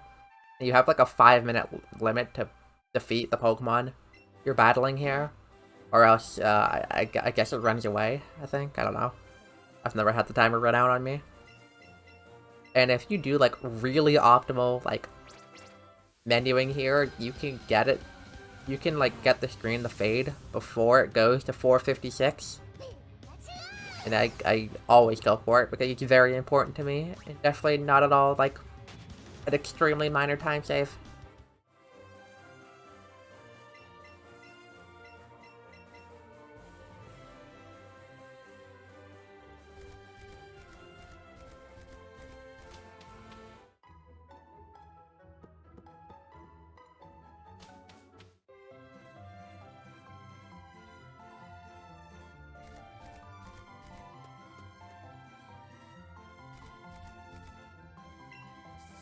For here, I have an ample amount of lures, so I'm gonna skip the super lure here. And I see Ponyta, I'm gonna go get it. Now, if you do get early Arcanine, there are, like, some ways that you can, like, keep Arcanine for a while and have Ponyta evolve naturally. Unfortunately, Ponyta's a really fast ride Pokemon, and I really want it as a ride right away. And by Ponyta, I mean Rapidash, its evolved form. So what I'm going to end up doing is I'm going to Candy it immediately.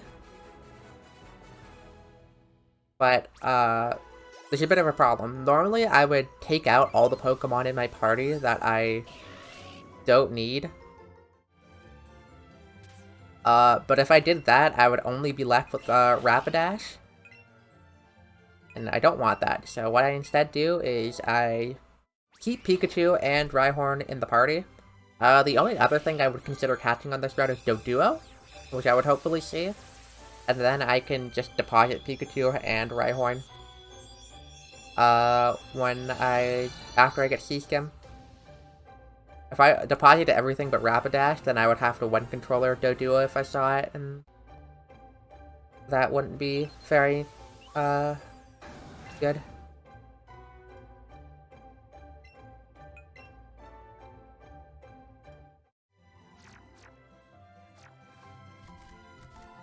And luckily I see Doduo pretty fast.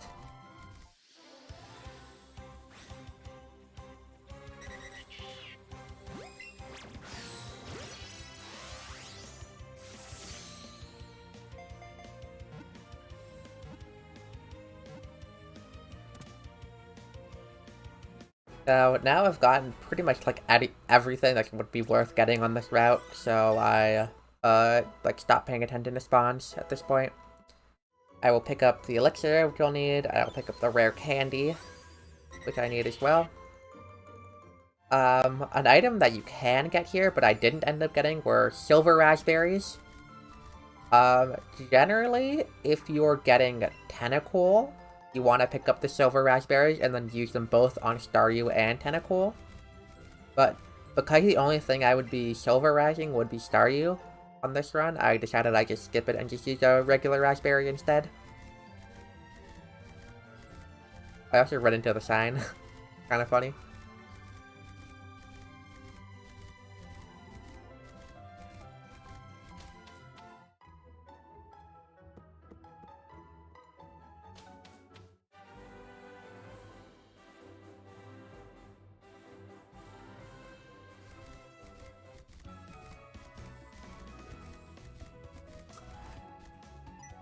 So it's kind of at this point that I realized, like, hey, this run's actually pretty decent.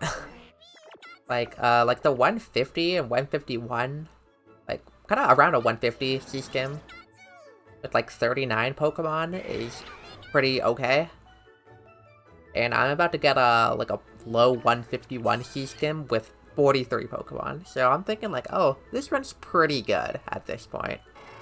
I didn't, like, quite sink in how good it was at this point. I think I, like, underestimated, like, even though I had the number right in front of me, I, like, underestimated how many Pokemon I actually had compared to, like, what you normally have. 43 is still quite high for the C-Skim. I'd say, you're probably averaging, like, 38, 39?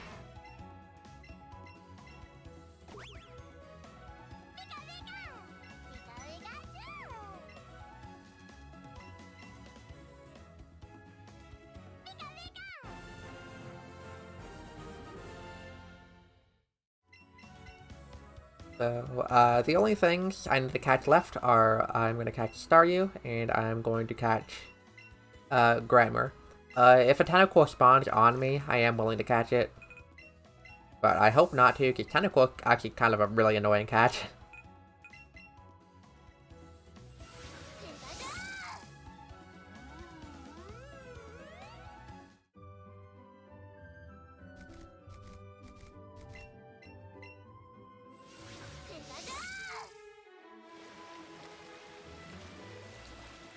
So, I saw Chansey there, which is kind of funny. Of course, I'm going down, I see Magikarp, Tentacool, Magikarp.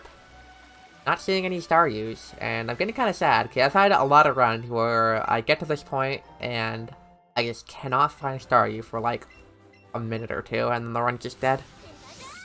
I'm really hoping I see a Staryu real soon. I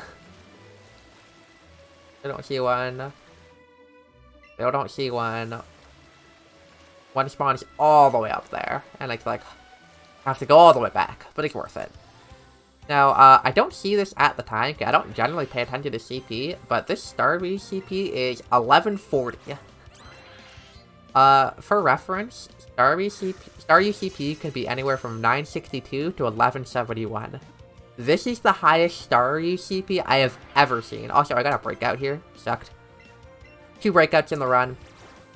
Definitely below average. Oh yeah, this thing almost runs away from me.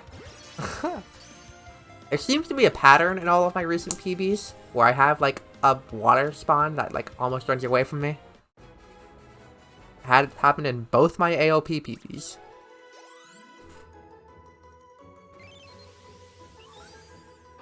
But anyway, I get it.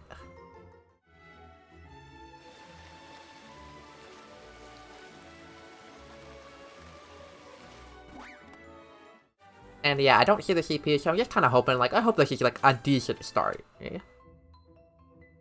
So, I do my menu. But I can rapid action slot too. I'm like, alright, please be good. Please be good.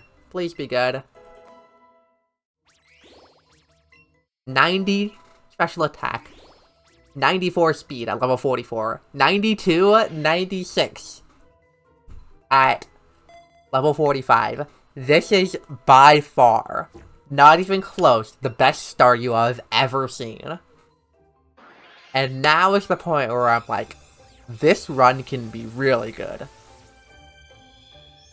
This is like max special attack, max speed Starmie. I swear to God, this is like incredible how good this is.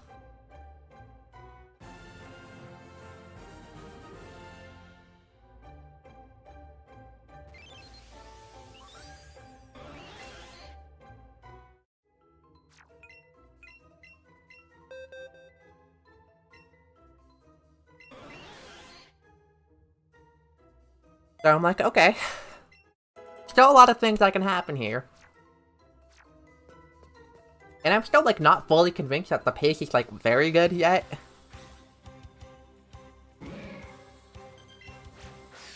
Grimer tends to actually attack immediately. But I have enough Ultra Balls that I just throw immediately. And luckily it didn't attack that time. Which was super nice.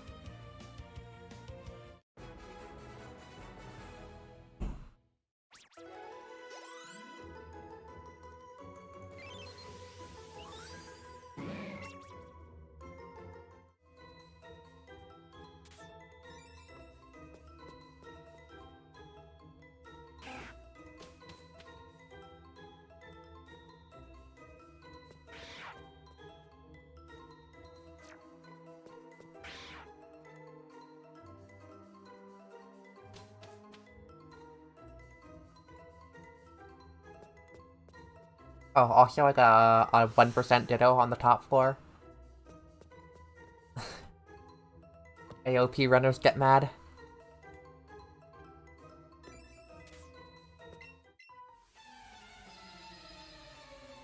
So, normally, like, if I'm doing, like, a Diploma run or an AOP run... Actually, not AOP. If I'm doing a Diploma run, or if I'm taking this fight really safe, I'll put, Doduo in slot 2. By doing that, Electrode will, almost always target the Doduo. But it's slow because you have to watch the Doduo faint, and then you have to send in a different Pokemon. So by doing this, it's 50-50 to either hit Starmie or Rapidash, and it's only a problem if it crits Starmie, or if it paralyzes and then you get fully paralyzed Starmie. Luckily, neither of those things happen. So I'm gonna Super Potion Starmie here, and then I have enough HP where I don't actually need to bed heal. Because my speed is good, I'm not going to be taking any damage from Ninetales or Rapidash on the Blaine fight, which means that not having full HP is totally fine.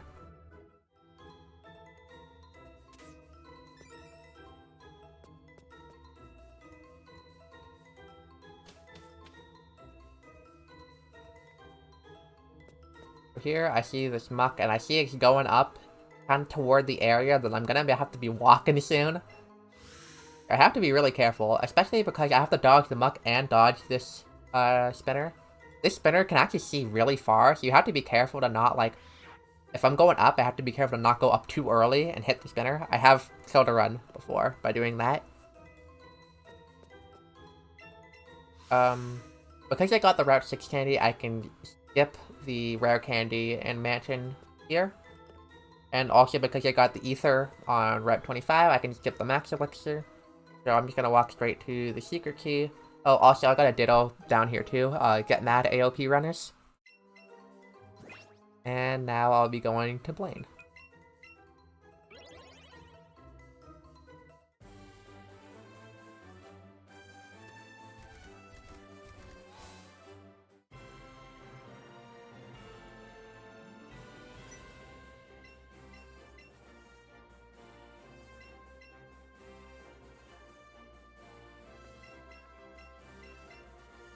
Now, if you have under 118 speed down on this fight, then Rapidash can outspeed you, and if you have under 114 speed in this fight, then Ninetales can outspeed you. One of the reasons we get the Route 6 candy is because if you have like kind of like mediocre speed, you can use a third rare candy to try to outspeed one of those Pokemon. And then you'll just only use one rare candy later instead of two. But my speed is 124 at level 45, so it is more than enough to be safe on this fight.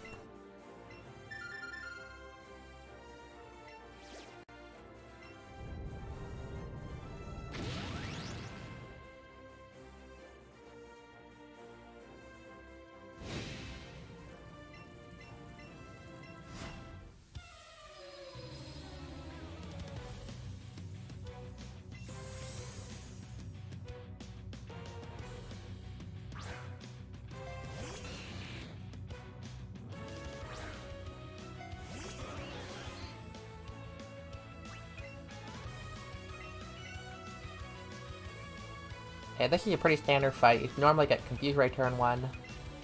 We'll use Flamethrower next. Getting burned by Flamethrower here sucks because, on Pikachu especially, because you don't have to have burn heals, so the only thing you'd have to heal it is the Shalor Sable.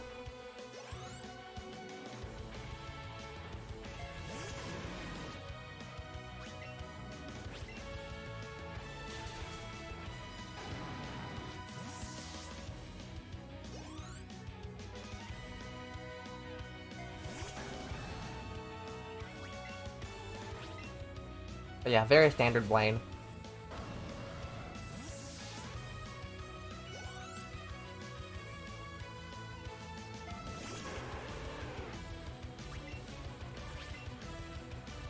Now, I think here's when I finally realized, like, not even fully, but I, like, start getting nervous at this point in the run. Because I know sub 2 Blaine is, like, a god run. Like, the god run is sub 2 Blaine. And I have a mid 200 with 46 Pokemon, which is, like, slightly more than normal. I feel like normally you have 44, 45. So now I'm, like, nervous. Now I realize that this is, like, at least 301 pace at this point. The next several minutes are pretty boring. I'm actually gonna be going to Surge's gym and to Eric's gym, cleaning those two gyms up. I'm a level 45 against like level 20s and 30s, so it's very easy.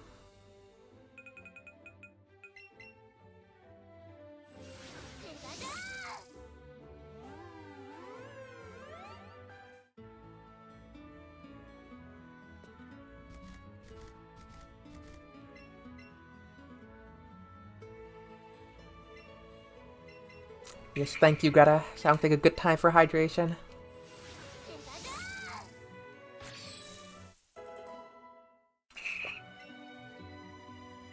You can probably hear like the squeaking of my water bottle. I don't know why my water bottle is like so squeaky at the base. Like, also, if you don't know, cans in this gym are always the same too. You can actually speak to them in either order. Doesn't matter.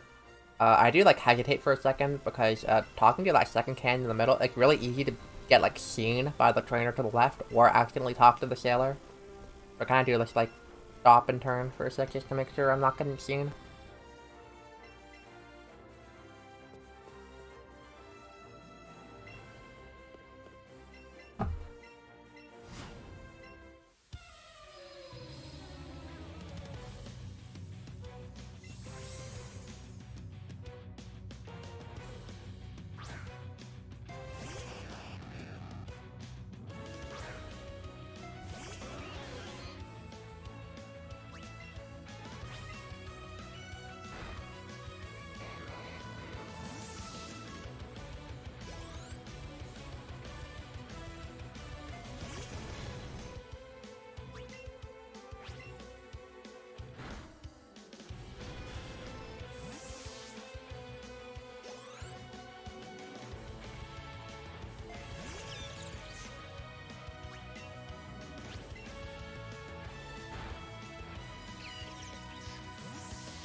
For some reason, these trainers, like, sight lines are really bad, and, like, none of them come even, like, close to seeing you.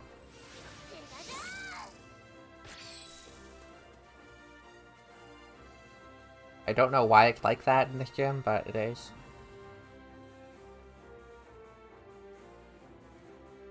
I don't know if that was, like, a mistake or not, either.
Alright, so now that I've taken care of those two gym leaders, I'm gonna be heading over to Self now.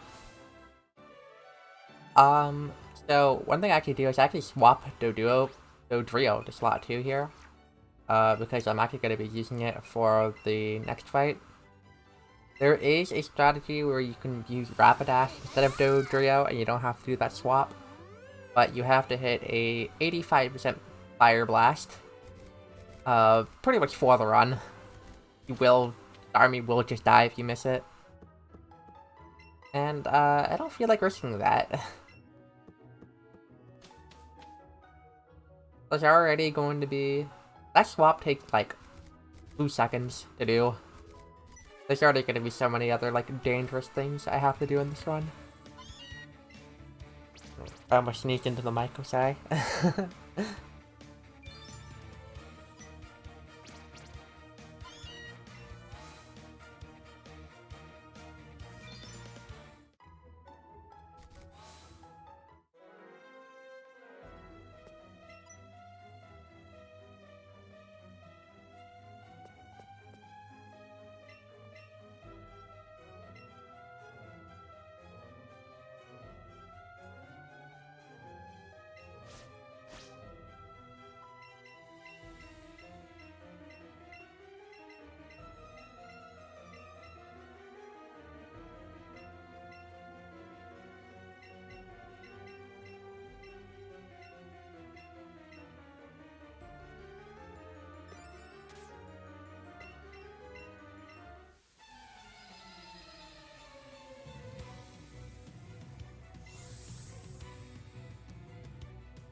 Anyways, this fight's, very standard.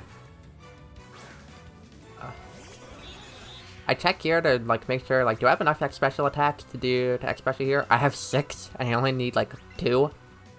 If the answer is yes, I can X special on this fight, and Scald Charizard.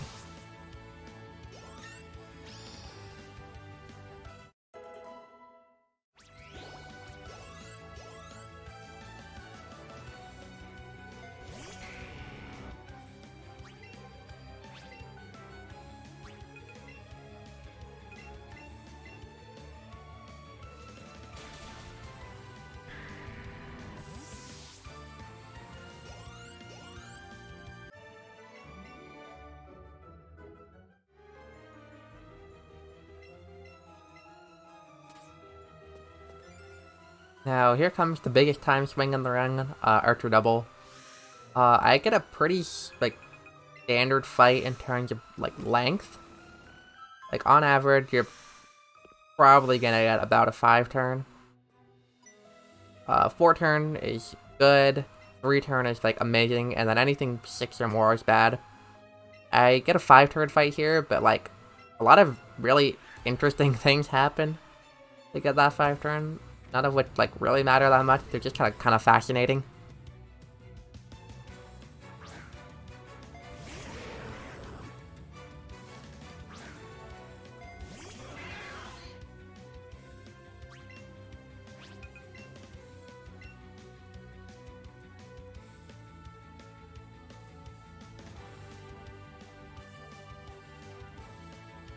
Now I get the Protect Self-Destruct.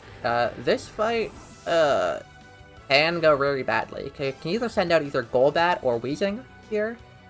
Golbat's... They're both scary. Golbat's even scarier though, because it has Crunch, which does like half your HP and can lower your defense. Weezing has Dark Pulse, which will do the same amount, but won't like lower your stats. Luckily I get Protect from the Weezing instead of Dark Pulse, so I'm cruising in terms of HP. A lot of time with this fight, you're gonna have to heal at some point. This Raticate has Sucker Punch, which does about a quarter of your health. And if you get hit by Dark Pulse or Crunch, you are like pretty much guaranteed to have to heal at some point. Wasting a turn. I get Sucker Punch, targets Cubone. It doesn't work, which means I know Cubone's not attacking this turn, which kinda sucks. And I'm like, okay, this is pretty much a guaranteed 5-turn from here. Cubone can't 1-turn the Raticate even with the Focus Energy up. It Sucker Punches the Cubone again, for some reason. It's like, very favored to target the Starmie, but for some reason, it kept targeting the Cubone. Misses Bone Ring, which is actually better. You're wasn't gonna kill the Raticate anyways. It targets Cubone a 3rd time. I got 3 Cubone Sucker Punch targets, which is, like, fascinating. You're so much more favored to get the super effective Sucker Punch off on Starmie.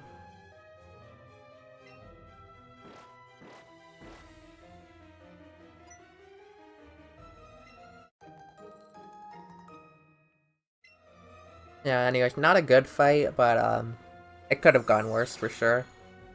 I could have gotten that fight with, like, a Dark Pulse and had to done a heal turn as well.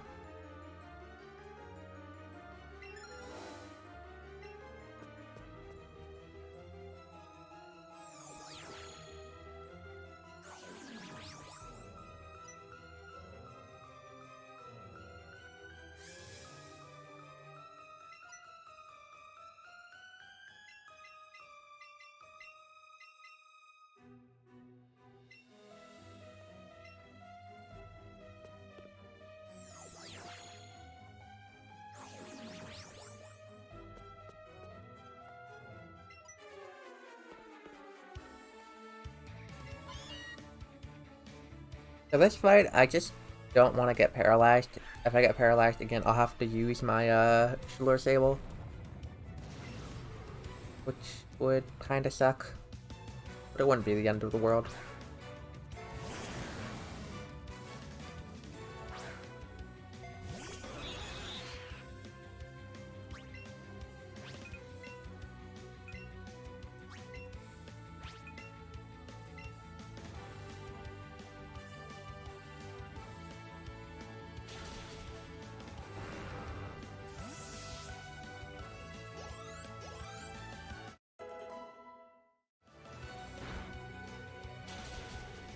Luckily, it targets the Dodrio, which I feel like I almost never see for some reason, even though I feel like it's like 50-50.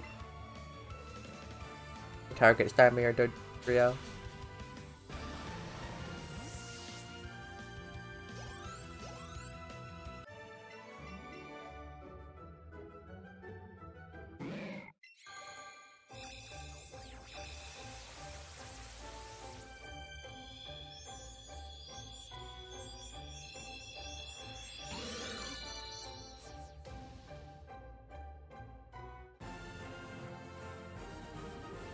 So here I'm kind of thinking about my shopping at Saffron and whether I need to get full heals or not. And I'm thinking, I'm pretty sure I still have 2 antidotes and 2 awakenings, which means that it's like pretty safe for me to skip full heals. But I don't actually remember this, so I'm like, okay, I need to check on this Giovanni fight when I go to use my X special how many healing items I have. And then I totally forget to check, so I was like 95% sure that I had 2 antidotes and 2 awakenings, but it did feel kind of scary for me, 'cause I didn't quite remember.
Now I'm exiting. I'm going to floor 7 to get a rare candy and Lapras.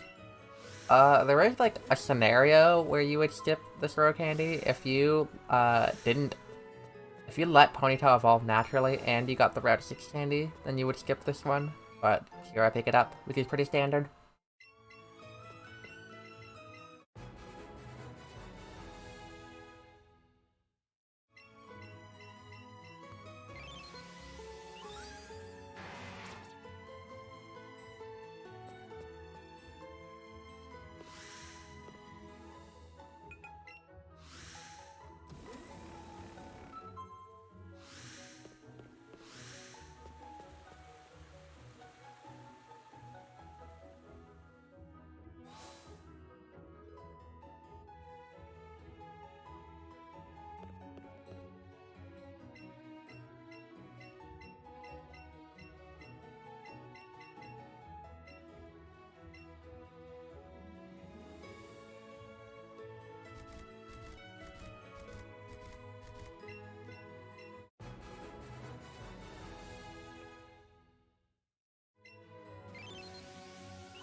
Here I'm gonna do my shopping, and I'm gonna be skipping the full heals. I'm not used to this, like, shopping order, so I do kind of make some execution errors. But, nothing terribly. What happened? Nothing terrible happened.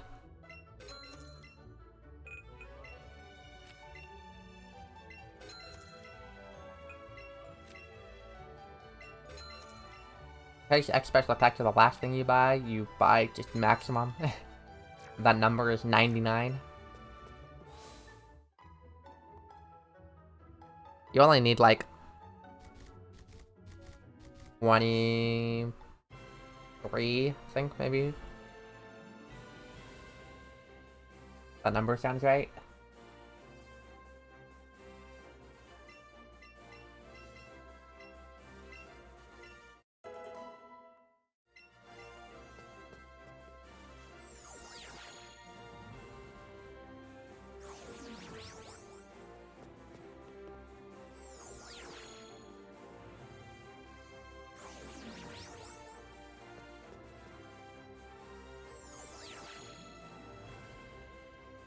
So here on these teleporters, I'm actually trying to walk, like, onto the teleporters, like, in a way so that I'm facing the middle of the teleporter when I'm walking onto it. Because if you don't do that, your character will do, like, a turning animation to face the middle.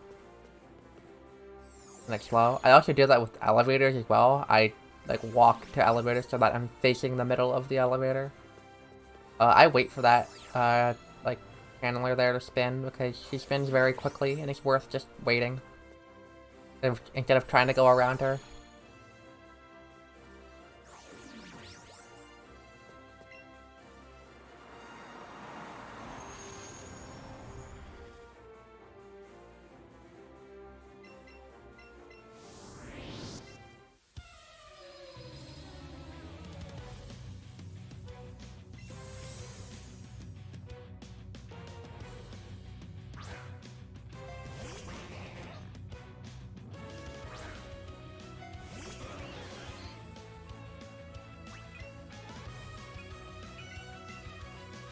There, I'm just looking to see where my special attacks are. I get Lightning turn 1, pretty standard.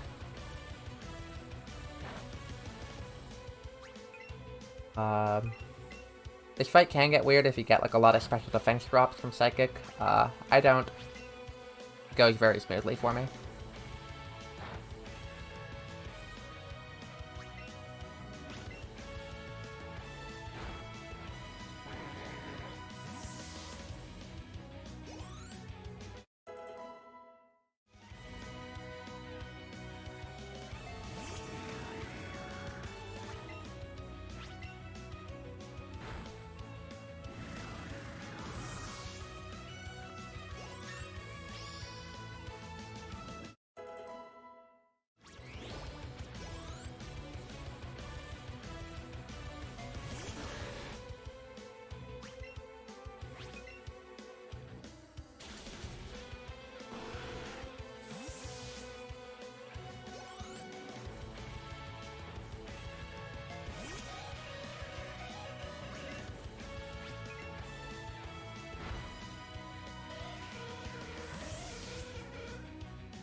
There, I try to work on the teleporter straight on. It's really hard though, because you can't actually see the teleporter when you're walking onto it.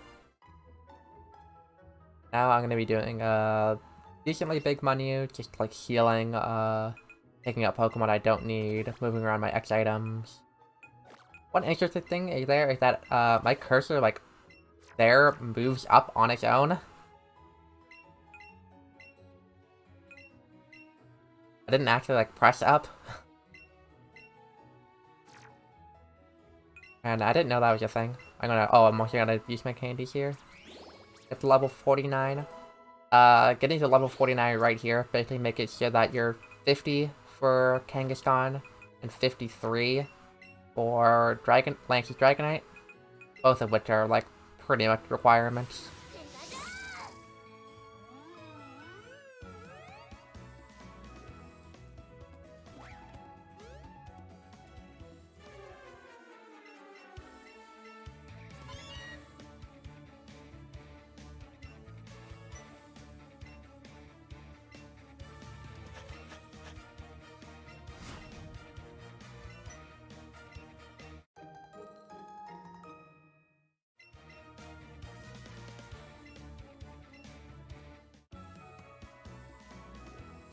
So here's the moment of truth. If I actually counted 50 correctly, I've only ever messed it up once in, like, 2018. So, yeah, I'm not really worried. But it's still a little scary every time.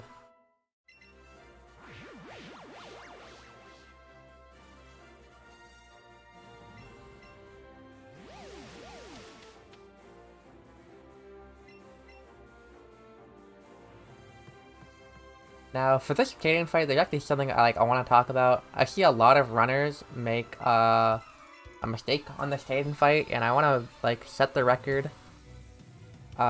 Because it happens on my the situation where I see the mistake happens in my run, and I want to address it. So I get special, and I get toxic turn 1. I see a lot of runners heal this toxic. Do not heal this toxic. Reason being is that this muck has a decent chance that you can minimize. If you try to heal that toxic and then you use minimize and then you miss, and then it toxics you again, you're crying. Just take the toxic, take it to the end of the fight. I got not protected by that Beedrill, which like almost never happens. And which actually means I am high enough HP that I don't actually have to heal for Koga. You want to be at like pretty high HP for Koga. Reason being is that if you're low enough HP, Weezing can just use Explosion and kill you. Explosion's actually really good if it doesn't kill you, but it's rare for it to go for it if it can't kill you.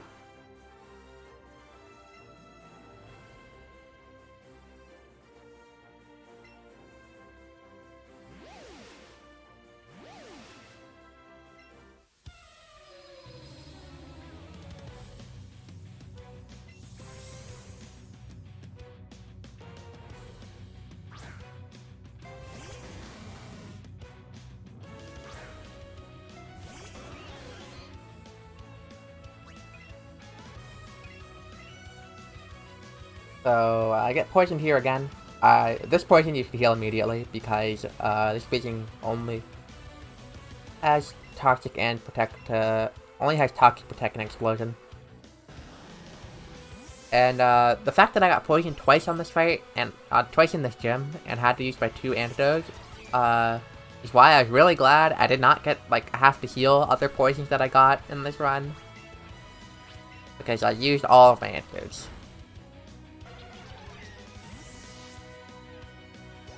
And if I had to heal more poisons earlier in the run, that would have meant I have about full heals, which would have wasted a few seconds. But it's not like, you know, not a huge deal. It's just a nice little time save where you can get it. Oh, also the only bad protect I get in this entire gym is from Venomoth. I get 1 protect. But I do get double poison, so like some of that time is lost back. Now here I'm seeing I have a mid 228 Koga. And this is when I think this is when it finally sinks on that this is a world record pace run.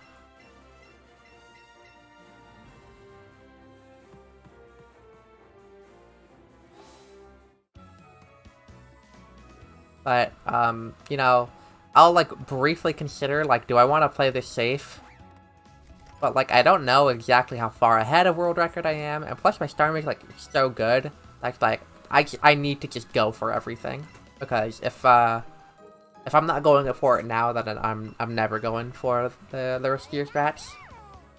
Stuff particularly I'm thinking of Naomi, which I'll talk about a bit more when I get there. But I decided I'm gonna do the risky strat of Naomi like pretty much now, maybe even before this. I don't actually quite remember.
So the next thing to talk about is the first fight in Giovanni's gym. Back in the day, we used to always, scald Rhyhorn. But, if you have good enough special attack, you can just Psychic it. And, okay, I got so few protects in Koga's gym, I, like, have more than enough Psychic PP to just double Psychic this fight.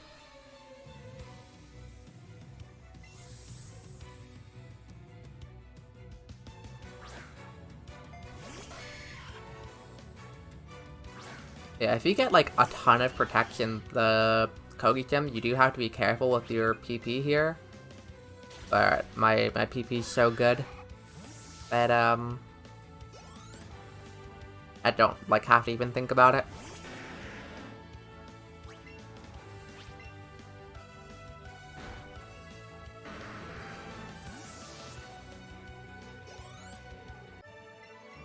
Coming up is one of, like, the the run killers. So we gotta fight a Nidoking here, and we have to Hydro Pump it. Psychic will not kill unless you have, like... You'd have to have, like... amazing special attack, like, special attack that you wouldn't be getting normally. Like, you'd have to be either level 50 or, like, get, like, AVs every level in special attack. I hit the Hydro Pump. If you miss, it will use Mega Horn. Mega Horn is like 85% accuracy, and it's generally a range to kill you. One of the reasons I did heal after Koga, even though I was like 90-something HP, is for that fight as well, that I would probably have to heal for Giovanni anyways.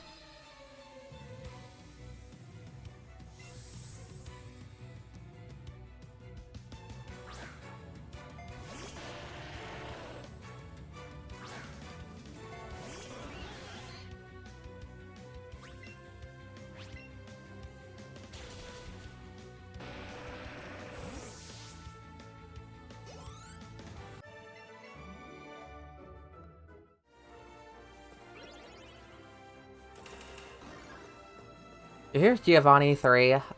This is the first of a couple of the late game fights of the variety of... Please don't crit me. If you get crit by Earthquake, unless it's turn 1, you, like, just die. And if you get crit turn 1, you just, like, lose an entire turn having to Hydro Potion. And you basically start the fight over.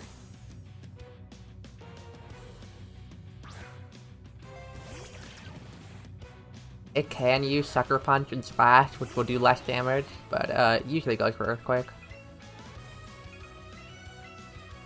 Oh yeah, one thing I do know is because I have 5 like different types of X items in my bag, that means, and I know that the X Defense is the first X item I bought, because I bought that all the way back in Pewter, that means if I just go left up, I will always be on X Defend.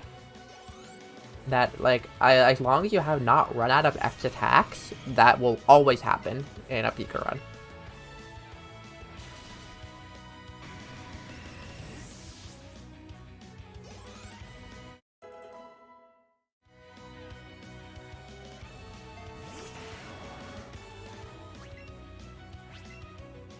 Anyway, to get through this fight, my HP is fairly low, but I actually don't have to heal.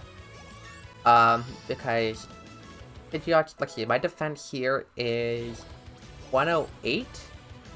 Pidgeot's quick attack is doing a max of 22 HP, and that's the only thing that can hit me. Until the next time I heal.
So the only thing I really have to pay attention to on this fight is the order that things come out in.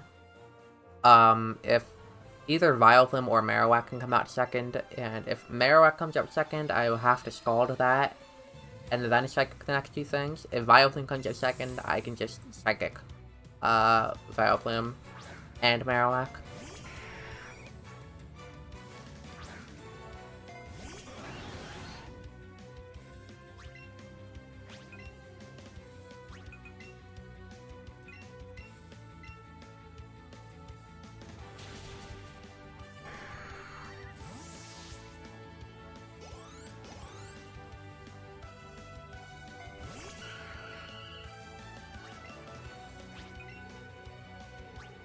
And I am decently nervous. I do accidentally make that mending mistake there.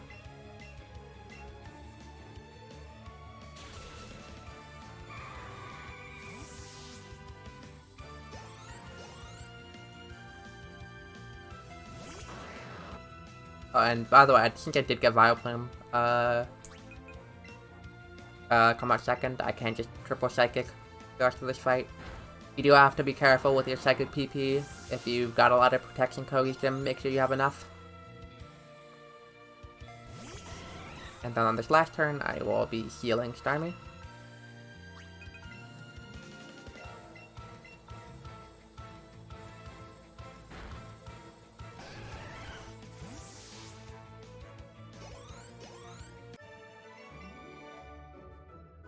So now at this point, I'm kind of looking at Naomi. And first of all, Naomi is guaranteed with 134 special attack, the Hydro Pump one-shot. And I have, I'm not sure what number it is, it's more than that, for sure, so... It's, 80% I just win the fight. Furthermore, my defense is 108, which means Crunch is doing anywhere from 60 to 72 damage. And I have 130 total HP. Which, if you can do the math, you'll realize that I am around 50-50 to die. To 2 crunches. So that means that even if I miss the Hydro Pump, I still have a chance of living. So at this point, it's like, I have to go for the 1-controller Naomi fight. There's no way I'm 2-controllering this. And I like, it's one of those things where it's like, you know, a lot of times you'll do something like this and you'll die, and it sucks, but ultimately, you know you made the right decision. So I'm like, I don't know, I've lost so many runs late game that I just always like fully expect to just die at every possible moment.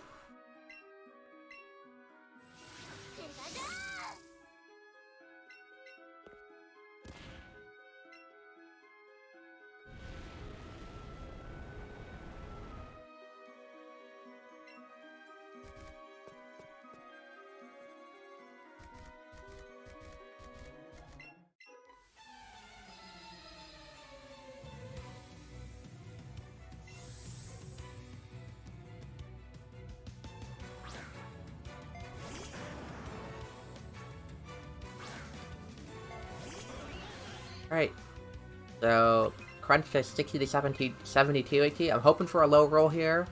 I get one of the higher rolls. I'm at 62 HP. Next Crunch is probably killing me. I luckily hit the Hydro Pump though, and I'm safe for now.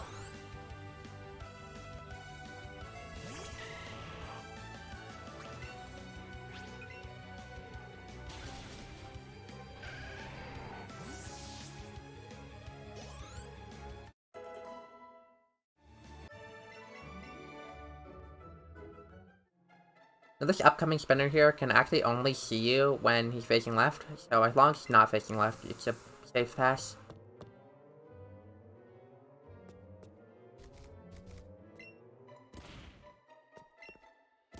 Now here, I do have enough special attack that I could potentially try to X Special and Hydro Pump Hypno instead of using 2 Thunderbolts. I don't do that because, I mean, my Hydro luck has already been good enough this run. I don't feel like going for another one.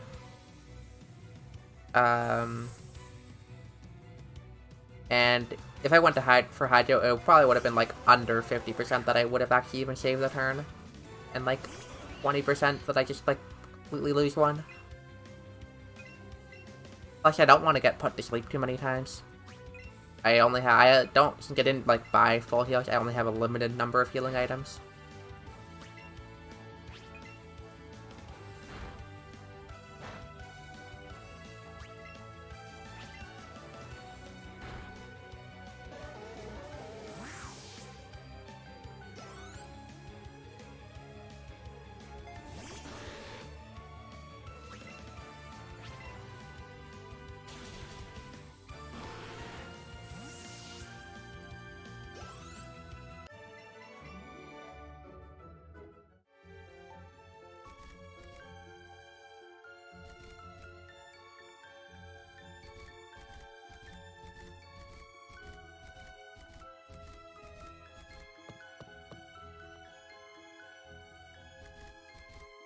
Here, I don't know if it's actually faster, but what I do here is I push this block up once and then talk to Officer Jenny.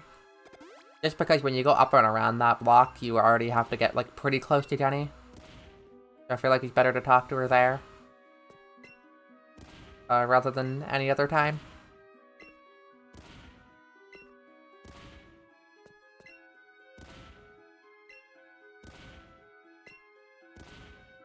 Now here, I'm going to be doing my very safe Alexa pass.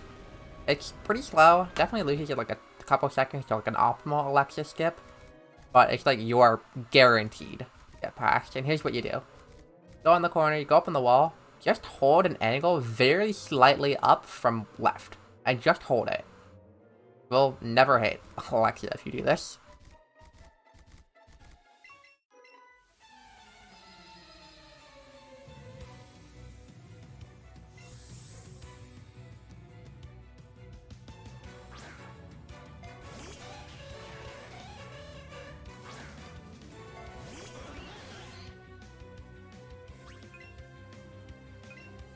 Your X special, hope to not get frozen or put to sleep. Didn't. Overhead your pump. Miss. Now I'm at 64 HP. Now here I am taking a good look at my defense. Okay, I need to see if I need to heal for the next fight, because the next fight leads a Lickitung with a Power Whip. And a Blastoise also has Aqua Jet, so you have to be high enough HP to live both of those. So my defense is 110, and my HP right now is 66. And now we have a huge chart. The safe HP is 64. So I am 2 points above. Like, I'm just barely in the range where I don't have to heal going to the next fight. Now, I could just get Lickitung Power Whipped and die. By Power Whip, I mean Power Whip crit. But I just, you know, just hope that doesn't happen.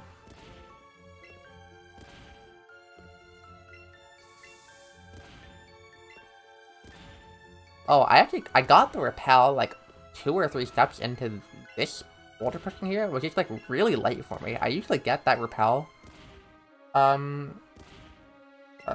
prompt like on the floor before I push the boulder down the hole. So that was really interesting.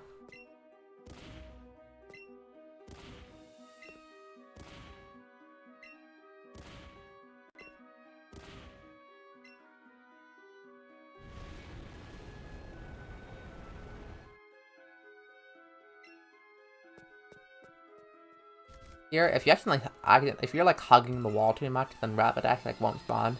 And I was like too close to the bottom wall. The Rapidash didn't spawn in for a while.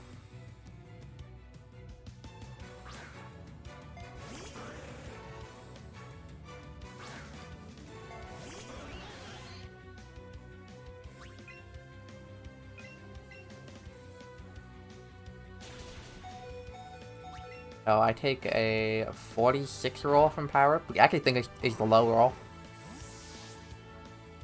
Which is very nice. Aqua Jet does a maximum of 10 to me from here, so I'm very safe even from Aqua Jet crit. that would somehow happen.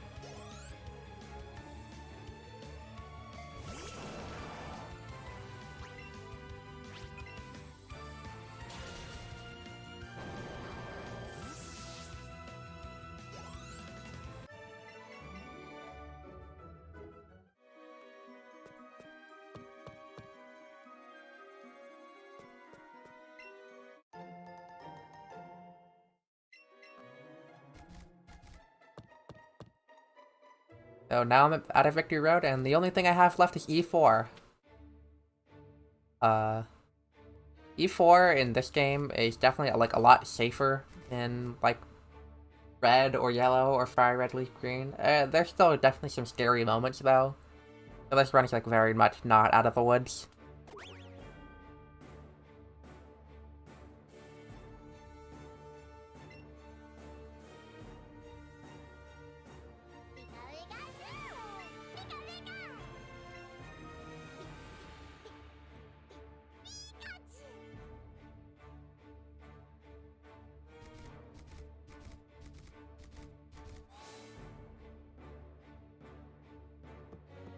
Here we deposit Rapidash. There are 3 main reasons for doing this. 1, Rapidash will gain levels if you kept it in the party, and each level up jingle would take like 2 seconds. And probably level up like 2 times. 2, if you have a second Pokemon in the party, every time you defeat another Pokemon, you actually get like another text box that says like the Pokemon in your party gained experience. That takes like 0.3, 0.4 seconds for every Pokemon you defeat. And those add up to a few seconds pretty quickly. The third reason being that in the Hall of Fame cutscene, it will take a few seconds to show every Pokemon in your party, and the more Pokemon you have in there, the longer that takes.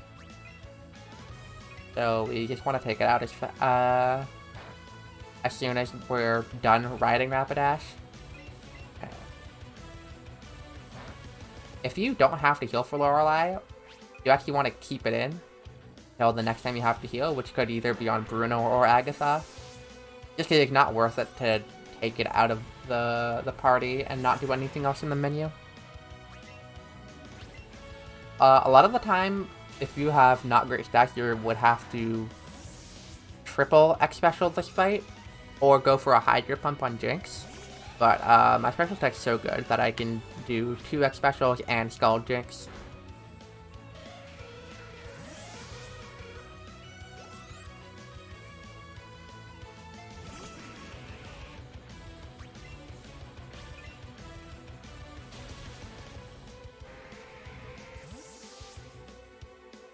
So that's just 1 less Hydro Pump you have to go for.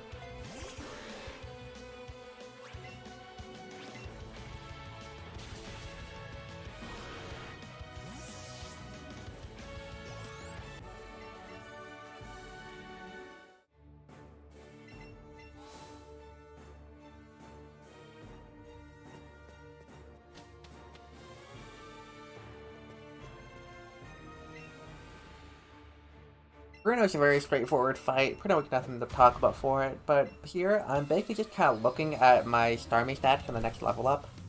Particularly, stats I'm looking at are Defense, Special Attack, and Special Defense. Defense is going to be important because we want to be knowing how much Arbok's Crunch and Golbat's Quick Attack is doing to you on Agatha.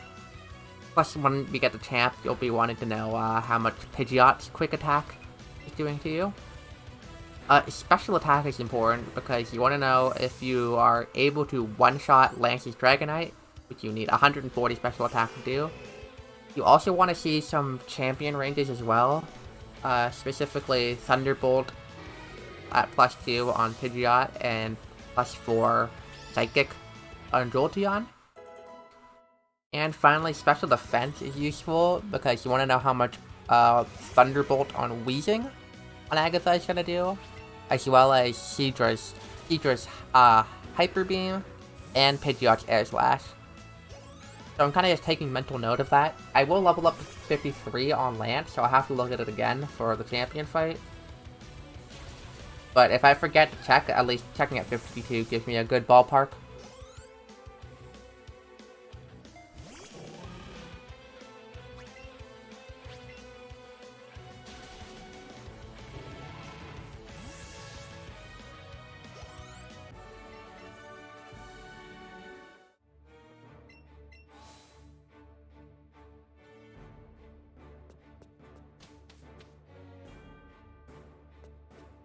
So I actually almost forget to heal before Agatha, which is dead run if you forget to heal before Agatha, so don't do that.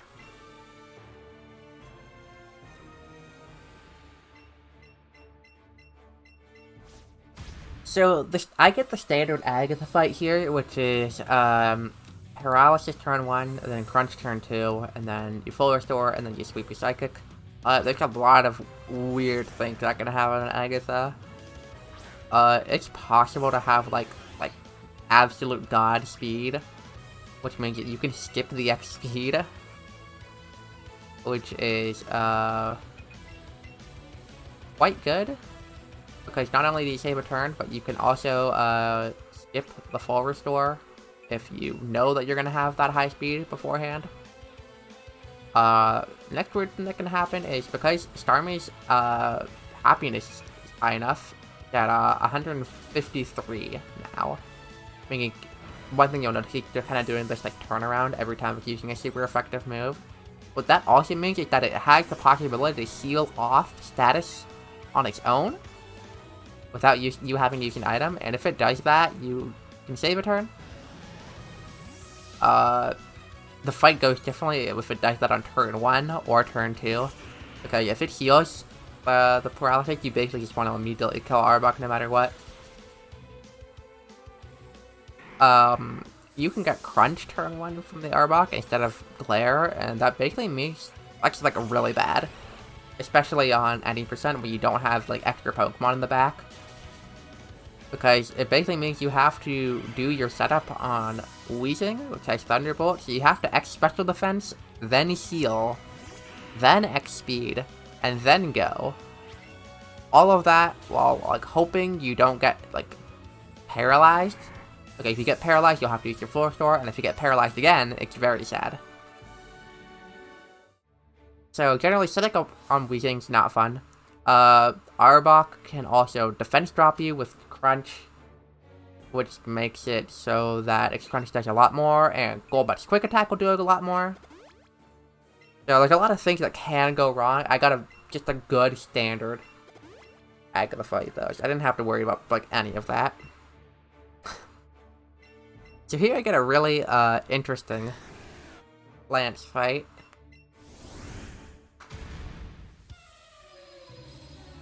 Basically, we X special defend. Hyper Beam would do a lot of damage to you if you didn't, so... And we need to set up for quite a few turns. If you get crit on like any of these turns, you're dead. So we'll see the fight I get.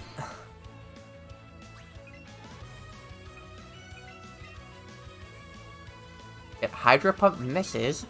Very good. Sometimes you get hit enough that you actually have to heal before you're done your setup. And a regular Hydro Pump. Then Hyper Beam.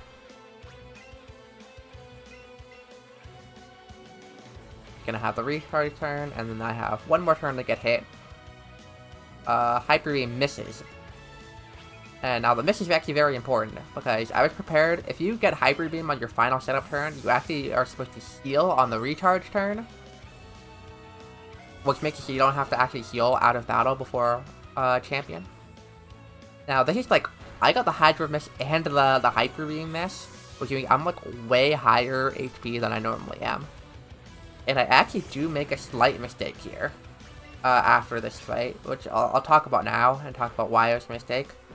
I actually heal to full before champion, which at this HP is actually a mistake. The reason for that being is that basically if I went into the fight with this HP, I could have tanked 2 air slashes, which meant that even if I went into the fight with this HP, I would only have to heal once in the fight normally. And that's standard. Even if you're full HP, you generally still have to heal once in the battle. So me, like, healing my HP out of battle didn't, like, save me any time in the battle.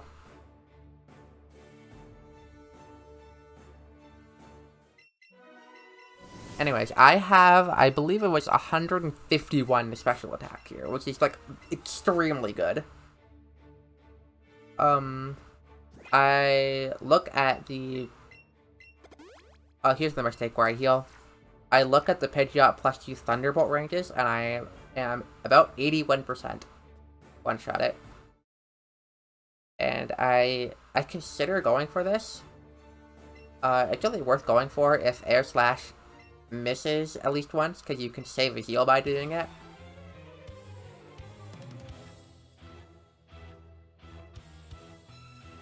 And I also look at the Jolteon +4 Psychic, and I realize that I can just kill Psychic, kills 100% at +4, which means I actually don't have to set up an X special on Bioplume, which is something you'd normally have to do on Pika, because Jolteon's actually super tanky.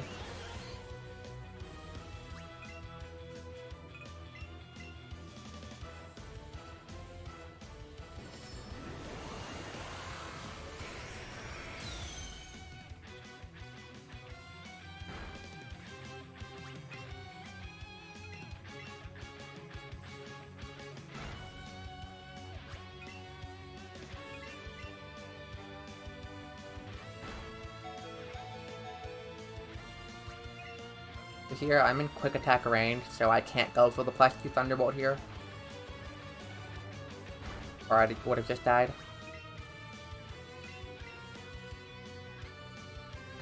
And, it's not worth going for the +2 Thunderbolt after I heal. Like, the only way I die, is if I get a Air Slash crit on my, the turn that I use the second X special attack. And it's more likely to miss the range than to get crit.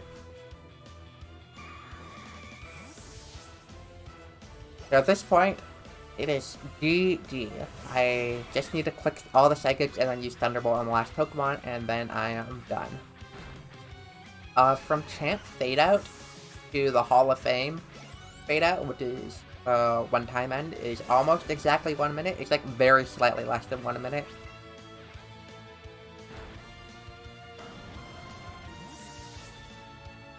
So at this point, I know that I've gotten a 300.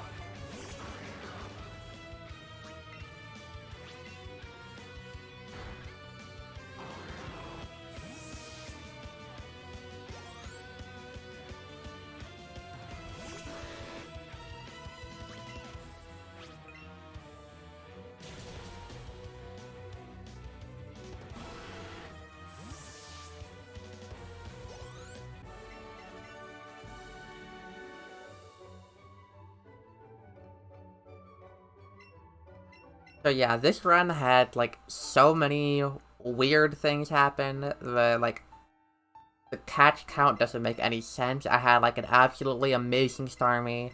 The luck, like, just came together for me so well over the course of this entire run. And I'm glad it ended on a world record, honestly. Like, even if this gets beat tomorrow, I'm just, like, so happy that this run even happened, and just, like, it was just incredible all the way through.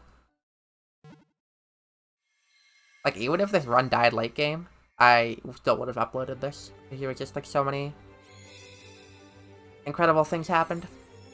Anyways, I will stay quiet for a second, because I actually turned on my mic again after time, so you can hear what I'd say.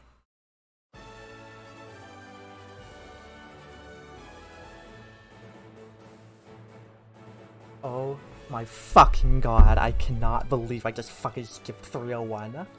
This was literally just like an offline, just like practice run for the new route. Oh my god. The fucking Mount Moon, like every fucking bonus imaginable this run. Adamant Pikachu, but I just got like cracked EXP, so it was... Oh my god, we just like got the fucking God Starmie as well. This run was so fucking good. I cannot believe it. I'm almost crying. Just an amazing run, that's all I have to say. But yeah, that was me right after live doing the run, right after hitting time. I checked this like run out after, and I realized I had like started time early and ended time late. So I was like, maybe this is 39. I do have confirmation Greta that this is a 30039 actually. Just barely. So, it seems like my timing skills are not as on point as they used to be. But yeah, I want to shout out Keith for making mana special attack strategies. And this run would have been a reset 8 minutes in if it was not for Keith. Etchy for coming up with so many different strategies, especially for the mid game, and making the notes that I used for this run. I want to shout out Anubis for figuring out so much of data mining so much things in Let's Go, and making it so much easier to actually complete a run. And shoutouts to all of you here for watching, whether it's live, whether it's the VOD. Thanks so much. I will let the credits play out. I do a little bit of Pikachu petting at the end, so if you want to see that, you can stick around. But yeah, that is pretty much it from me.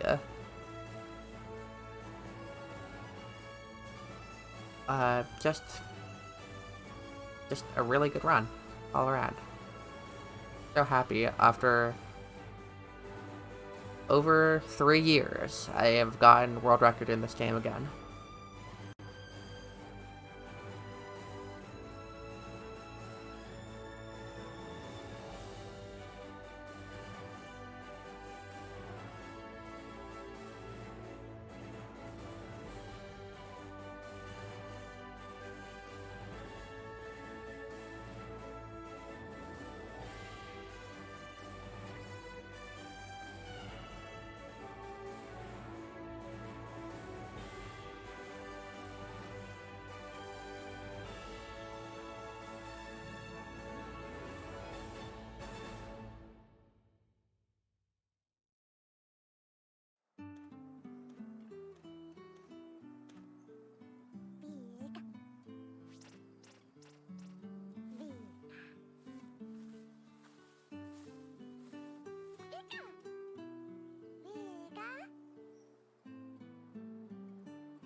Pika.